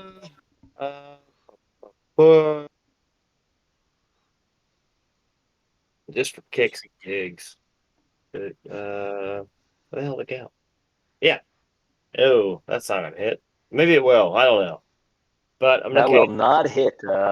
With the chill touch, firing it off there, just missing over the top of this thing. You see it duck down and get real low to the ground. And it passes over top. Yeah. On that note, I'm just going to 5, 10, 15, 20, 25, 30. And I'm going to end my turn. Okay. On that note, Reed, you're up. Homeboy right here. Actually, we're gonna make it personal. Nice. Okay, this should be the line. Okay. 15 to hit. That will hit. Oh, killed. Ooh, and with that, how do you want to do this? Since it's personal. Um, Well, plus your sneak attack. yeah, I'm not worried about that. Oh, I think you should do it anyway. I would Pad love those stats. to. Pad those stats. I would That is love. true. It's all about the stat game. I would love to stab it, keep it on my sword, and throw it at Griswold. From that range? I'd love to see if you can hit me with that from that range. Let's see. Clear line of sight, no cover. You got 50 50 feet feet? on the throw. I'd give 60 on the throw from the sword. 30. Yeah, I'd give 60 feet on it. You're getting close. Give me the. Let's go with the dexterity. I want to try to do. I don't see Oh. him doing this. So never mind. You see him. That's the throw. You see this coming at you. There is now Okay, lizard in full swing. What do you want to try and All do? right. I want to try to hit it with my Morning Star, which is not going to happen, but I want to try. Like All right, you can baseball choose, swing, and he hits it, and it smacks Warwick in the side of the head. What do you want me to roll? Give me Well, give me an acrobatics. Oh yeah, this isn't going to work. This is a Dex. 15. You take a cut at it, and you manage to foul tip it, but otherwise, it bounces the Morning Star and comes right at you, hits you square in the chest. Do I see this thing being flung? You do. Yep, you saw it coming as well. You got visibility on it. Okay. Would you allow me to cast Mage Hand to stop this thing from hitting? Ooh, give me a dex check to see if you're fast enough. Because you got to cast, it's instantaneous, but yeah, give it a shot.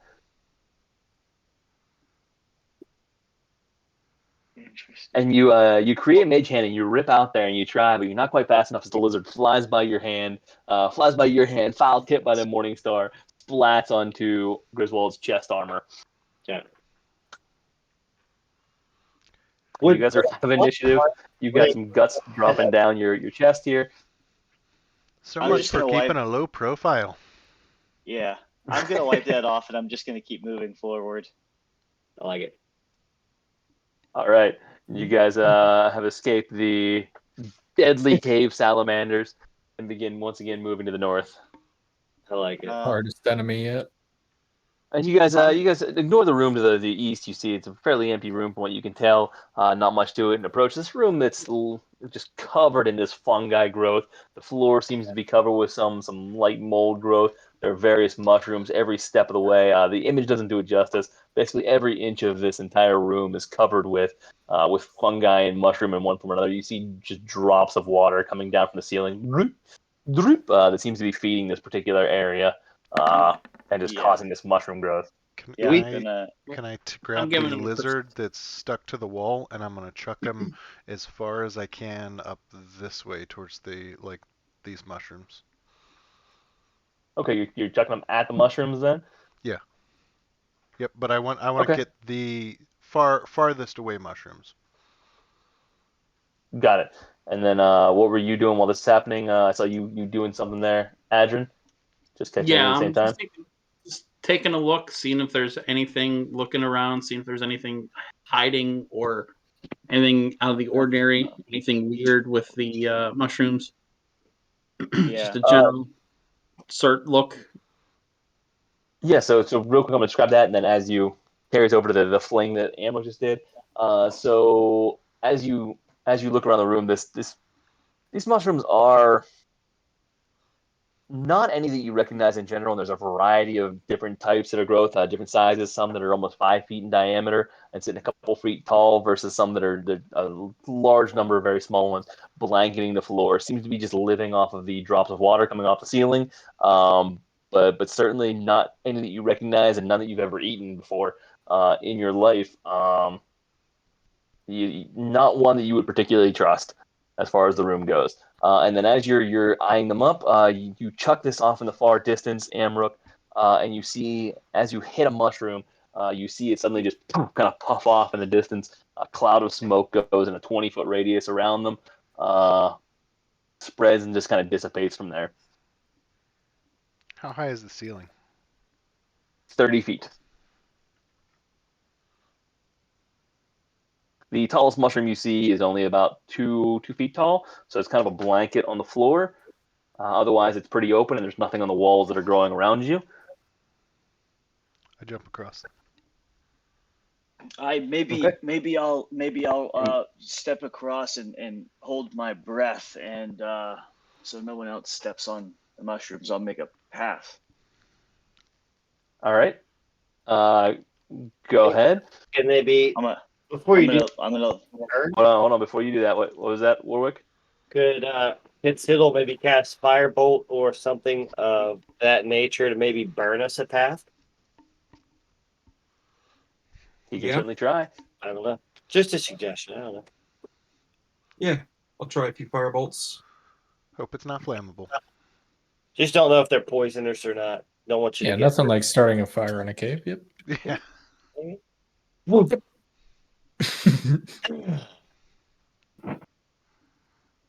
After about a minute, you see the cloud that was formed by Amrook there kind of drop down. You can still see the particulate in the air in that 20-foot radius. Seems to take about a minute to disperse.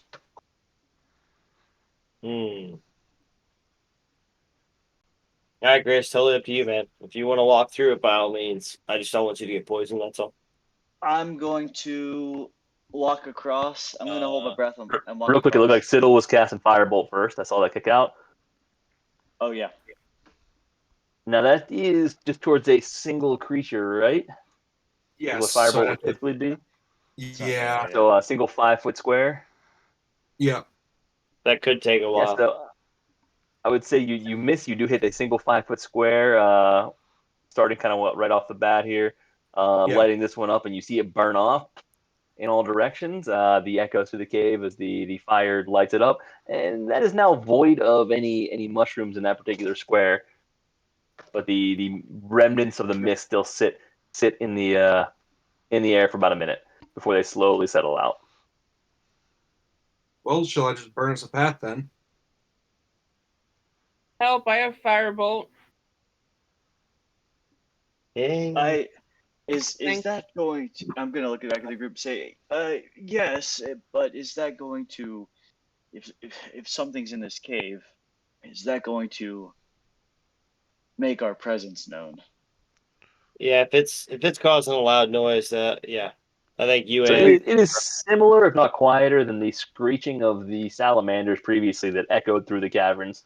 Yeah, it's more And like that was the cast. sword slings and the arrow flings Alright. and spells that were flung. So you've already put a good amount of noise in this particular cavern that has echoed down Burn it. down Who each gives a way. Burn it. I'll wait. All right, so we'll just tag team and burn ourselves a straight shot through. All right, you guys manage to burn it and then wait a minute before it settles all out, and you've got yourself a nice path as you make your way through it, in which you can cross without incident. All right, I will. I'm walking up. would I be able to uh try to think if I could pick one of these and put it in the bag of holding without it, but getting everything else all like, does that make sense?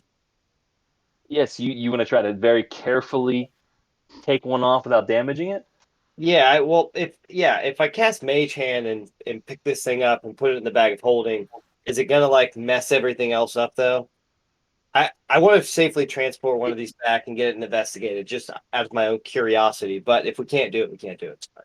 So they appear to be almost exploding upon impact. Once you pierce them, they blow out into this cloud spore. However, you could potentially try to slice one off carefully, and if you had it in an isolated container, you'd be able to carry it. So like a jar of some type, or a box. If you can make a sleight of hand to try and cut it off without having it explode, and then containing it that way.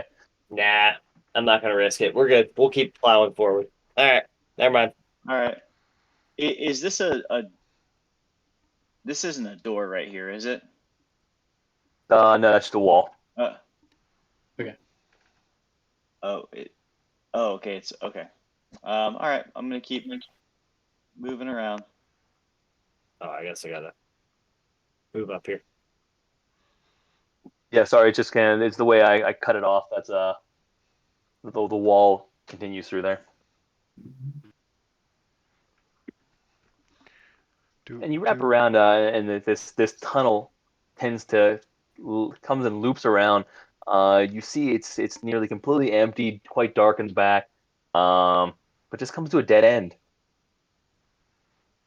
Can I make investigation?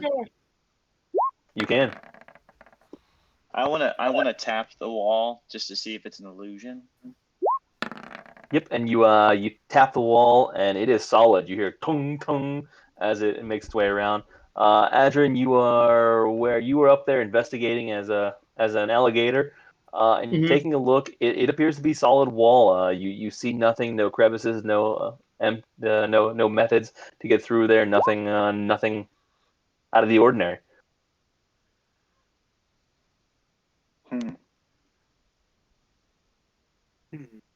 I think yeah, I do your think thing. I think Amrick's doing something. I was just investigating the walls as well. Just want to kind of loop it and investigate, and I get like a +6 for stone cutting. Okay. So kind of starting where you're at right now. Yeah, just loop around. Yeah, taking a look, it seems to be very naturally formed as you work your way through, following all seems to be solid, similar to the rock outside, like a granite like rock. Nothing out of the ordinary that you see. No natural, all natural work. Nothing man-made. Nothing carved into it. No glyphs, no traps, nothing. It is all pretty solid wrapping around the back of that. Can we Gee, use the if I- lantern? What's that? I was to say, can we use the lantern just to double check? Ooh, what would the lantern do? Yeah, real quick. And then while you're searching around Amrook, as you kind of wrap all the way back around where Griswold is standing, the wall behind Griswold does appear to be a little bit more freshly cut. Doesn't appear to be as natural as the others. And as you shine the lantern, hold on. Let me see something real quick. We'd have I to don't remember how the remove lantern of revealing works. I Oh, was you got gonna 6 ask, hours, yeah. but I you did thought it go was underwater with it. creatures, So invisible creatures and objects are visible as long as they're in the lantern's bright light. Yeah, the lantern displays nothing unique. I'm gonna touch the wall. So if I move, just so you know, G, if I move close enough to this wall, I might see beyond It's it. because you're a 10-foot And if you creature, so move- your hitbox is colliding with it. And Yeah. if Griswold Okay. moved close enough to it and attempts to touch it, you would then see right through it as well. Okay, So that I'm is similar to what you would actually see as you go to touch it, and as Amrook, you're kind of exploring it as well. It appears to be an illusion. It is illusory. It is intended to match the rest of the wall, but as you step through, it is a wide open chamber. Here, let me. And as you step through it, it kind of breaks the illusion for everybody. Oh, nice. And you're starting to see the small protections of the giant lair that come through here. Did you say giant layer? Was that a? Or sorry, the dragon lair. Sorry. Okay. I was just making sure you weren't like, oh shit, yeah. All right. Remember the piece of the Can vomit everyone dog that fell freeze in the for water? me for a This is where it's at. second? Wait. Freeze Oh. for me for a second. I'm gonna put you guys back one slot.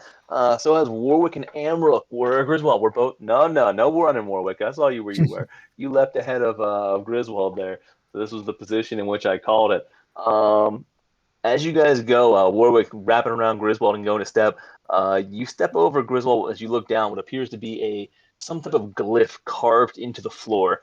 You couldn't quite tell in the darkness before, but now that you look, it appears to be some unique carving, a figure of some type, numerous scratches that it looks quite old, ruins that far exceed your knowledge or intelligence.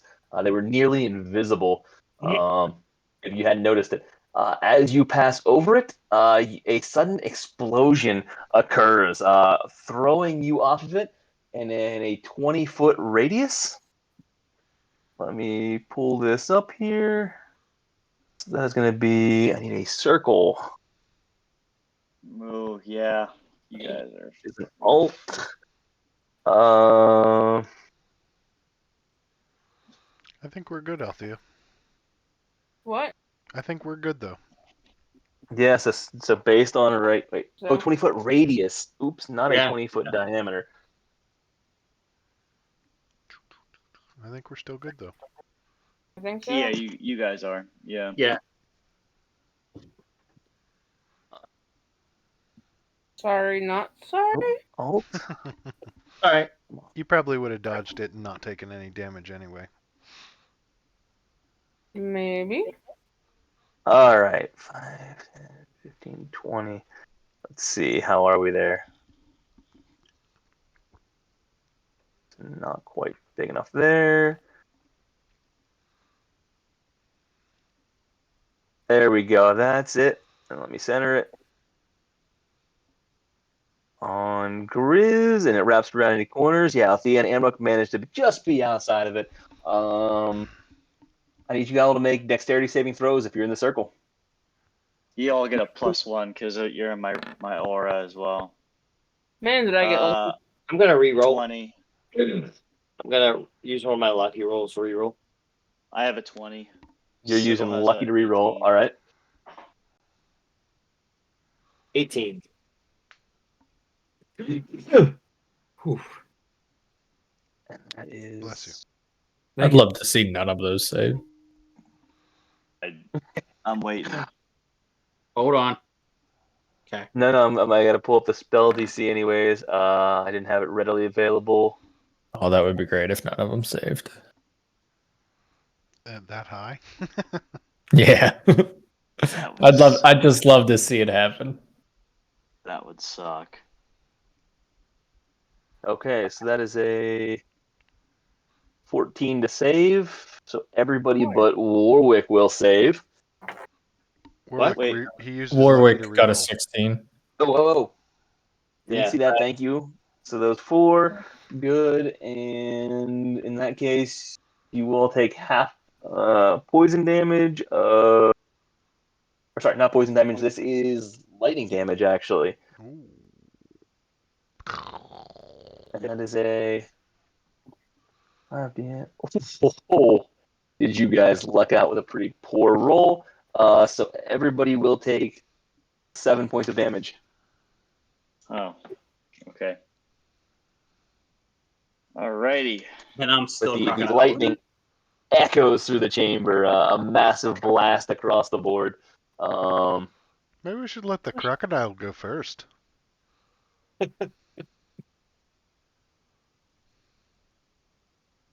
Probably not a bad idea. What, you think he's a rock or something? Or possibly our rogues that can detect those traps. Either way. Open your eyes, maybe. If they Maybe want to come, maybe not have the big oaf just stumbling through the cave. if they want to come up here and start actually checking for things, that would be helpful. You're here to Why would take. I want to do that? You Um, both. Garrett, as they're arguing, I move forward and I come to where I'm at. I'm going to listen to see if I hear anything to the north or south. Okay, go ahead and give me a perception check.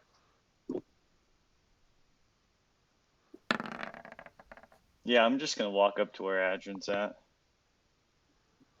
2 on the Okay. die. You do not hear much of anything other than the distant echoes of the lightning that is still reverberating and echoing back and forth on the within the cave. Give me 1 second before you guys move any further. I just need to. I'm lagging out here. I want to make sure I set this up before you get too far. Okay. Also, good. Garrett, can I at this point do a survival check to see if I see any footprints? Sure can. Damn. 16. Yeah, at this point, you see what has gone from appears to be a cautious trail to less cautious. You now see the distinct imprints of what appears to be a small dragon-like creature. You also see a few other smaller footprints that are tougher to make out in the stone. You can't quite get a visual, similar to maybe what you saw in the forest before, but it's really tough to get much of an imprint at that. There also appears to be two larger footprints that you can't quite make out as well. That would be best described as maybe almost appears to be a very large deer print. You kind of see those 2 imprints of the hooves. Hoof print. Okay. Just 2? Two sets of prints, yeah. But again, very difficult to see. Bipedal, not quadrupedal. Bipedal, yeah. Okay. Correct. Which way do I see the dragon prints going? How big To the are north. these bipedal hoof prints? You would best describe them as. Fucking Hold on. Minotaur. Yeah, Minotaur-esque, medium in size, not quite Griswold-esque, but maybe larger than a reed footprint. Which way do they go? They kind of meander around a little bit. You see a few of them go in different directions. Anything fresh? From what you can tell, the freshest ones are coming. Oh, where would they go? They actually come from north to south, if you're reading those right. Okay.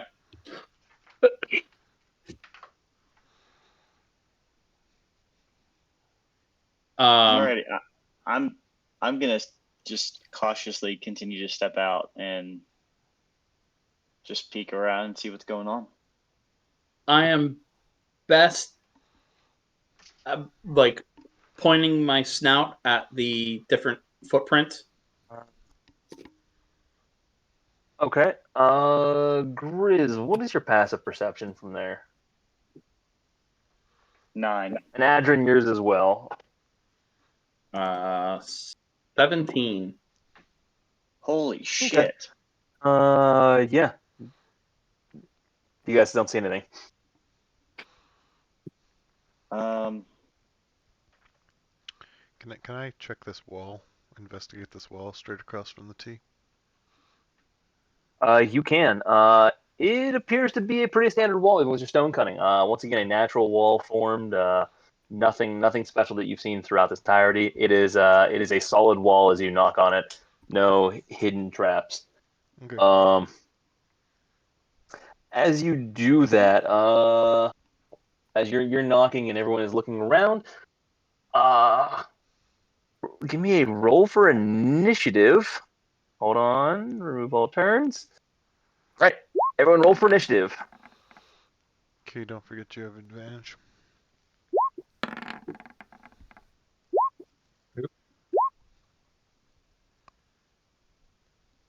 Is this gonna be a big battle, Garrett? Because it is midnight. It is not. I expect someone will die quickly. Don't put it past us. No, we can pause after this, Ash. Yeah, I was thinking the same thing. Got to get up early and drive to the office tomorrow. Yep. What the? Okay. Cool. Okay.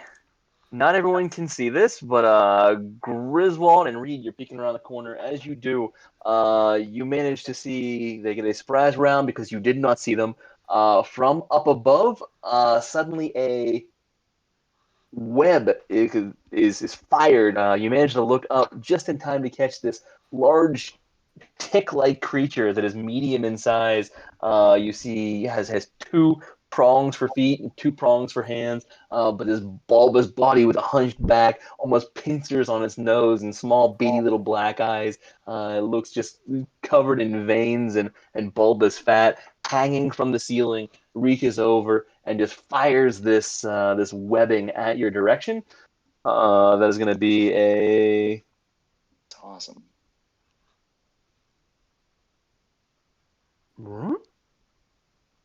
Okay. That's odd. 1 second. The character sheet did not load. Un momento. There we go. Yes.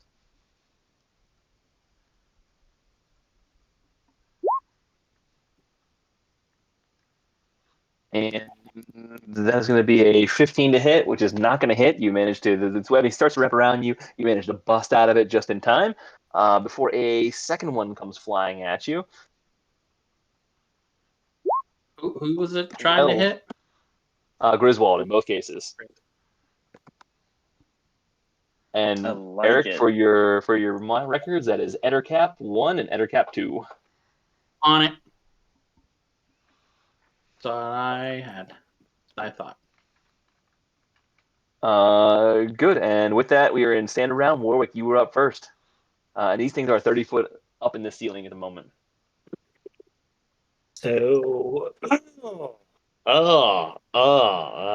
I'm not really seeing anything at this point, right? Do I even notice? You are not. You just heard Griswold going, "What the heck?" And suddenly start busting out of this webbing that has hit him.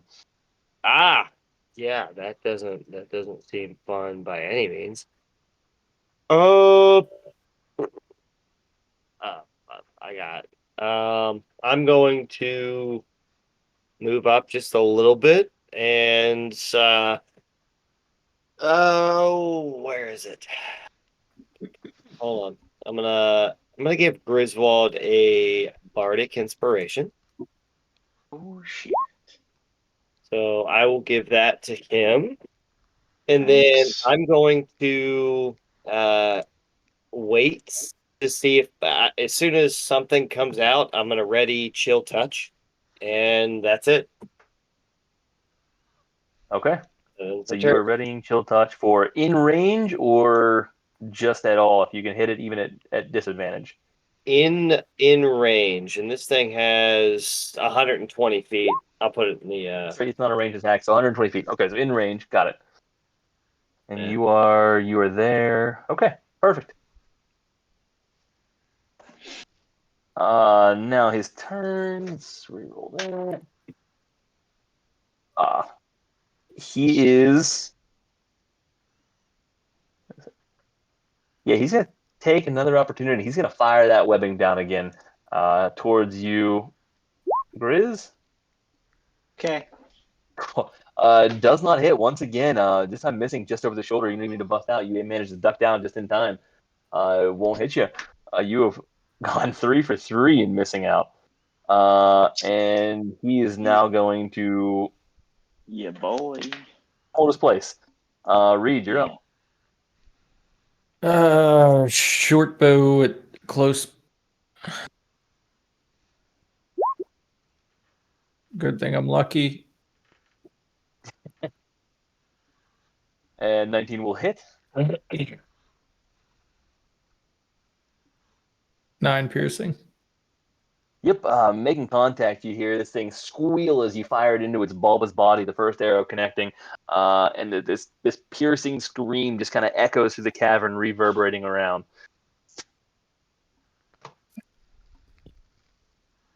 Anything else? Yeah, I'm gonna hop back a little bit.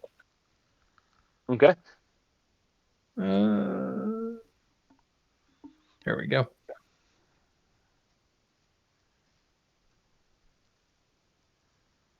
So next up, the other Ettercat. He is going to crawl along the ceiling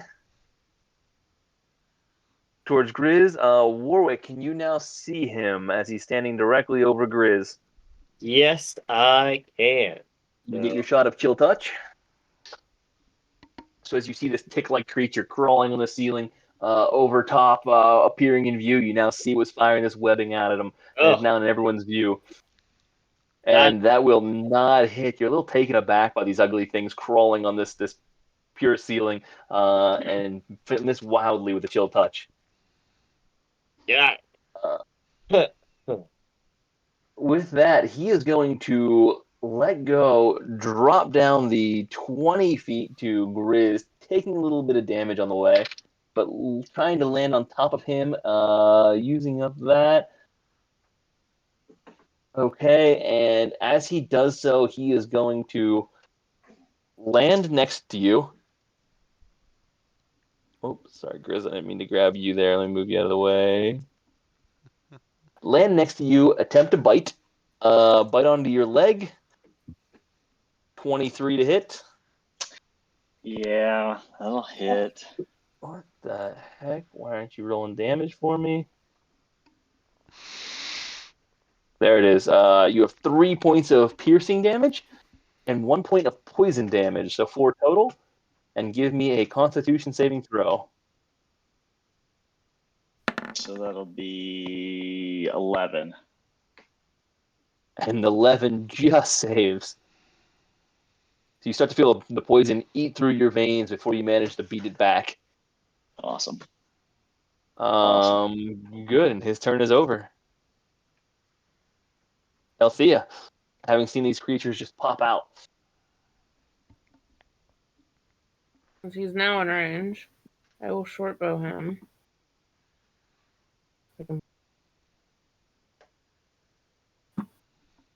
Does that hit? That will not hit, just missing and bouncing off of its back, bulbous, bulbous back. This little hump. 2 steps back. All right, you're gonna retreat. Good. Anything else? No, that's all. All right. Go ahead and Adrin. Alligator Adrin. 5, 10, 15, 20. Do I have advantage You do. being across from Grizz? Thank you. Advantage.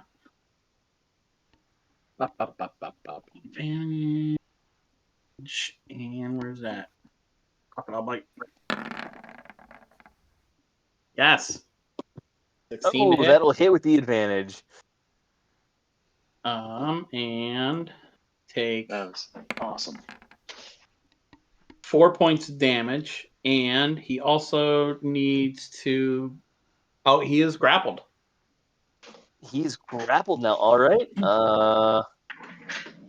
Mark This that is up awesome. there. That's awesome. All right, grappled.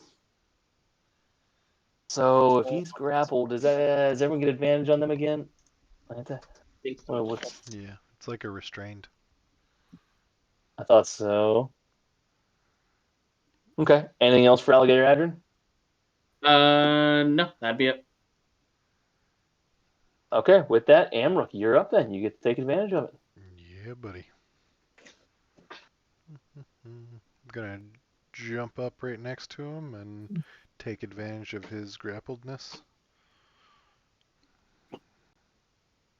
Okay. Sorry, I clicked it. It just took a while. Nat 20. Yeah. 32 and that points will of hit. damage.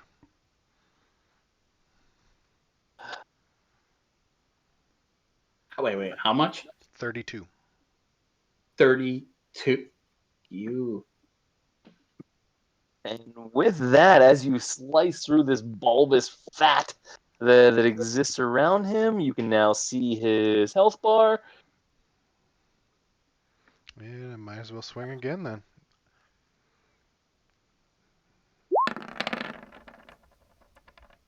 $19 to hit. Another 9 points of 19 will damage. also hit. And with that, he is now hanging. You just see another slash across him. Blood spurts out in all directions. He is barely hanging on. All right, that'll end my turn.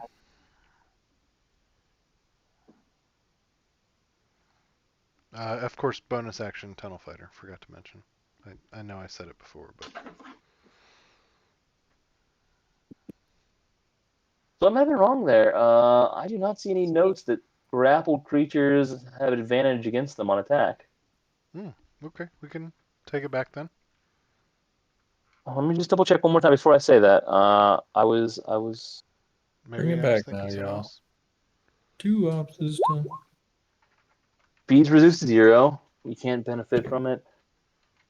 Incapacitated, removed from its grip. No advantage against it. Okay. Now, does that change your movement at all? Did you want to move one step to the right and get flanking advantage anyways?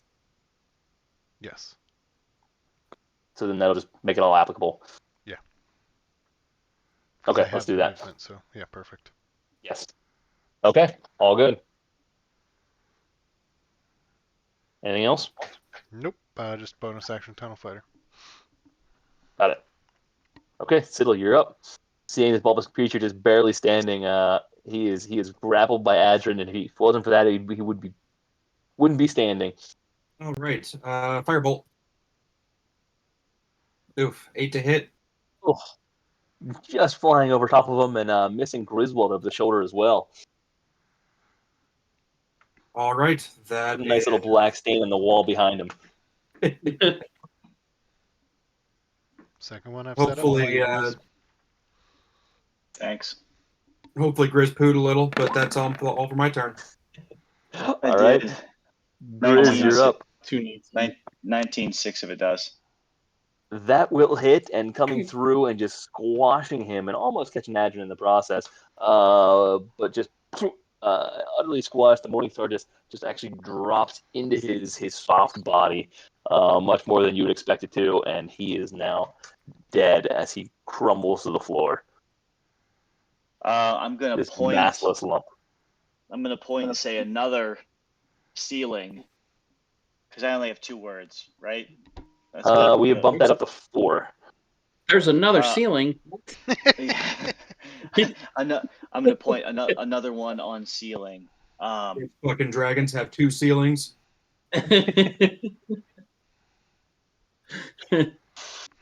4. Another one on ceiling. Got it.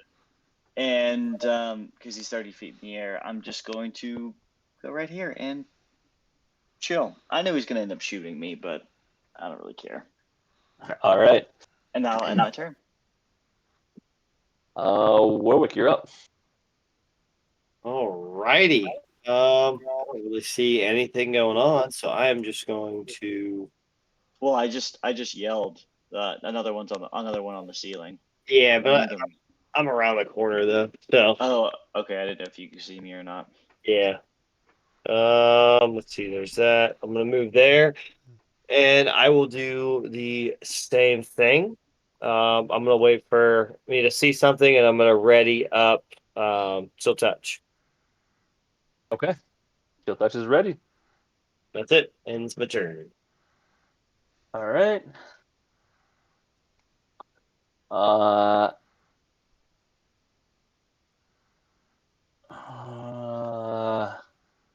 action. He is going to. Yeah, realizing not much to do, nowhere to go. He can't run. He is gonna fire the web down at you, Grizz. Yep, missing again. 0 for 4 on the night. You just knowing it's coming this time and you're prepared, you just slice it away with Morningstar and beat it before it catches you. He's gonna slide back and run. You're not getting an opportunity to attack because you technically weren't within 5 feet since he was on the ceiling, and he's gonna try and hide back in this corner. And his turn's over. Reed. I'm over it.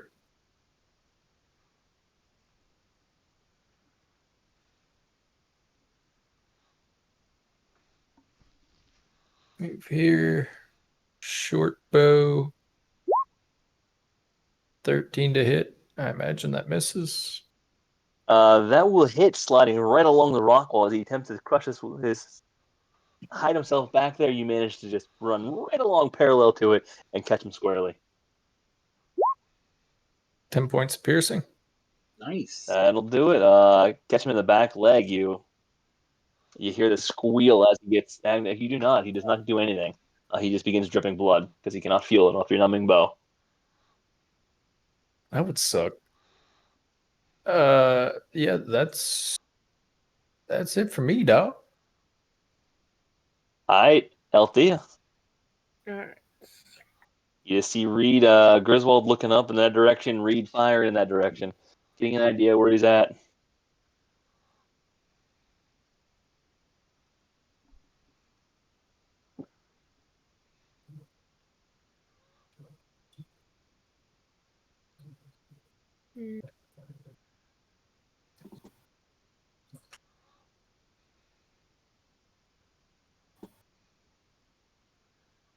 That's all I can do, and I'll hold my short bow for if it comes in range. For visual. All right. Adrian. Alligator Adrian. 5, 10, 15, 20. There's not much more I can do. So 5, 10, 15, 20. That is my turn. All right. Amrook.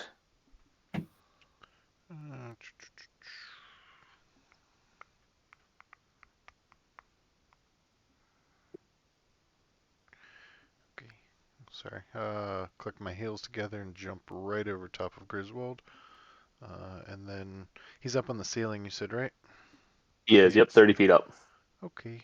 So I'm going to go right behind my buddy Crocodile here. And, oh, that's not supposed to be advantage. 21 to hit, 6 points of damage. On That will hit. And Still connecting. And that puts visual. And then as it comes back to me, just barely catching it before releasing again. 25 to hit, 9 points of damage. That will hit, and 9 more points of damage. He is wounded. He's just tuckering up there, trying to hide and getting beat up. And that'll end my turn. All right, Siddle. All right. Take some movement here. 1, 2, 3, 6. Am I able to see him or no? Where you are not, no. Okay. In that case, I'm going to ready Firebolt. In the off chance I catch a glimpse of him, I'm going to fire it off. Okay, so Firebolt ready for you. Althea, you get the short bow queued up. Good. Grizz. Longbow. I did not mean to do it. 7. I know that misses.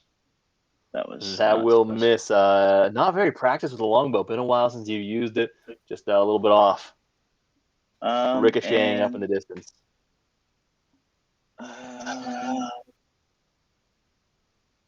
Wait, is my... I get to... I'll do my second attack. See if it's a little bit better this time. 19, 6 finesse, which it should. That will hit. 6 points of damage firing up. And you see he almost lets go, but he's managed to just grab on and pull himself back up. But he is struggling to stay up there. Okay, that's it. I'm going to stay where I am. All right, Warwick. All right, let's come around and see what we can find here. Let's see, 5, 10, 15, 20, 25, 30. Cool. What do I have in terms of like? Nah, I guess I don't. All right, that's fine. All right, I'm gonna cast Chill Touch at that dude. All right. 15 to hit, 7 points of damage. 15 will hit as the chill touch flies out of your hand and goes up. You see the frostbite wrap around him, and he starts to shiver as he suddenly just lets go. Begins falling at 30 feet, hits the ground, and kapoo! You see the fat jiggling and wobbling, and he now turns into this bulbous mass on the ground as he is officially dead. Nice. That one up as a kill for Warwick. Yeah, buddy. Might be my first one, but I'm okay with it. It was good. You guys are out. Can we search in here real quick? Yeah, I'd like to You search certainly these can, yeah. bodies. Okay. So go ahead and give me investigation checks for both. Yeah, I was... do it as well. 12, or 11, excuse me. Investigation. 23. Huh. Okay. On the bodies, you guys find nothing besides the bodies themselves. They appear to carry almost nothing on them. Not very critical. However, as you search the room, you see that it appears to be their den, however you would call it. For the two other cats, you see two beds made of sticks over in the one area where you believe they would where they rest up. You see some areas of clutter. You do find an area that they store what appears to be valuables to them. Some various nuts and bolts of items, things that have no value whatsoever, that are dented, pieces of metal that they seem to have found throughout. But you do find a few small sacks of coins that kind of piled together. In that you find 35 copper pieces, 18 silver, and 8 gold. For reference, when I wanted to check the bodies, I wanted to kind of check to see what the creatures were, and see if there could be anything harvested from them. Not that I wanted to pickpocket them. Understood. Well, you still found within the room itself in the investigation as far as what could be harvested from them. Now that you're looking at them and getting a clear view, you do recognize them as an ettercap. Load up. There we go. Sorry, small glitch. So you find this humanoid spider-like creature. Basically, yeah, a cross between a humanoid and a spider. Typically used by shepherds to kind of oversee flocks of sheep. However, they do tend to live deep in caves. You see these fine strands of silk coming from their glands out of their abdomen at the moment. Ugly little creatures, very, very bulbous in nature. As far as what you could harvest from them, taking a look around, you could probably spend some time pulling out that silk gland, similar to what you would expect in a spider, if you wanted to. But that was about it, other than the tusks. No, I'll just take a tusk. Okay.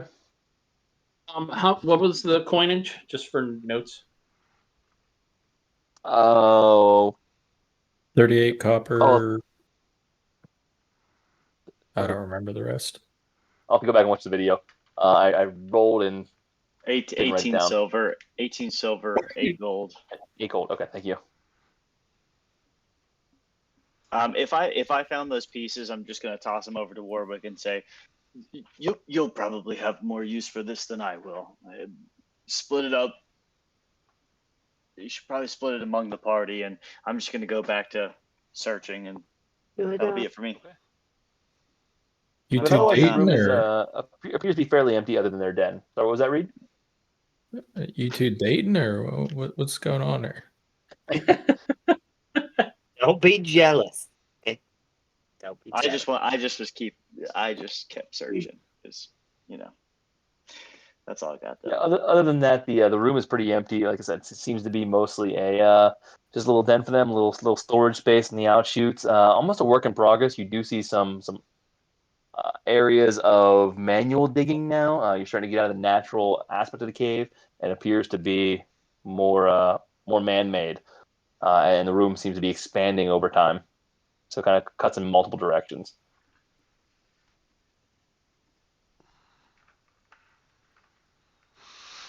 All right. I think we're good. On that note, you want to call it for the night, and we will pick up there next time. Let's do it. Peachy. Sounds good. Thanks everybody for watching. Thank All right, you. appreciate it all.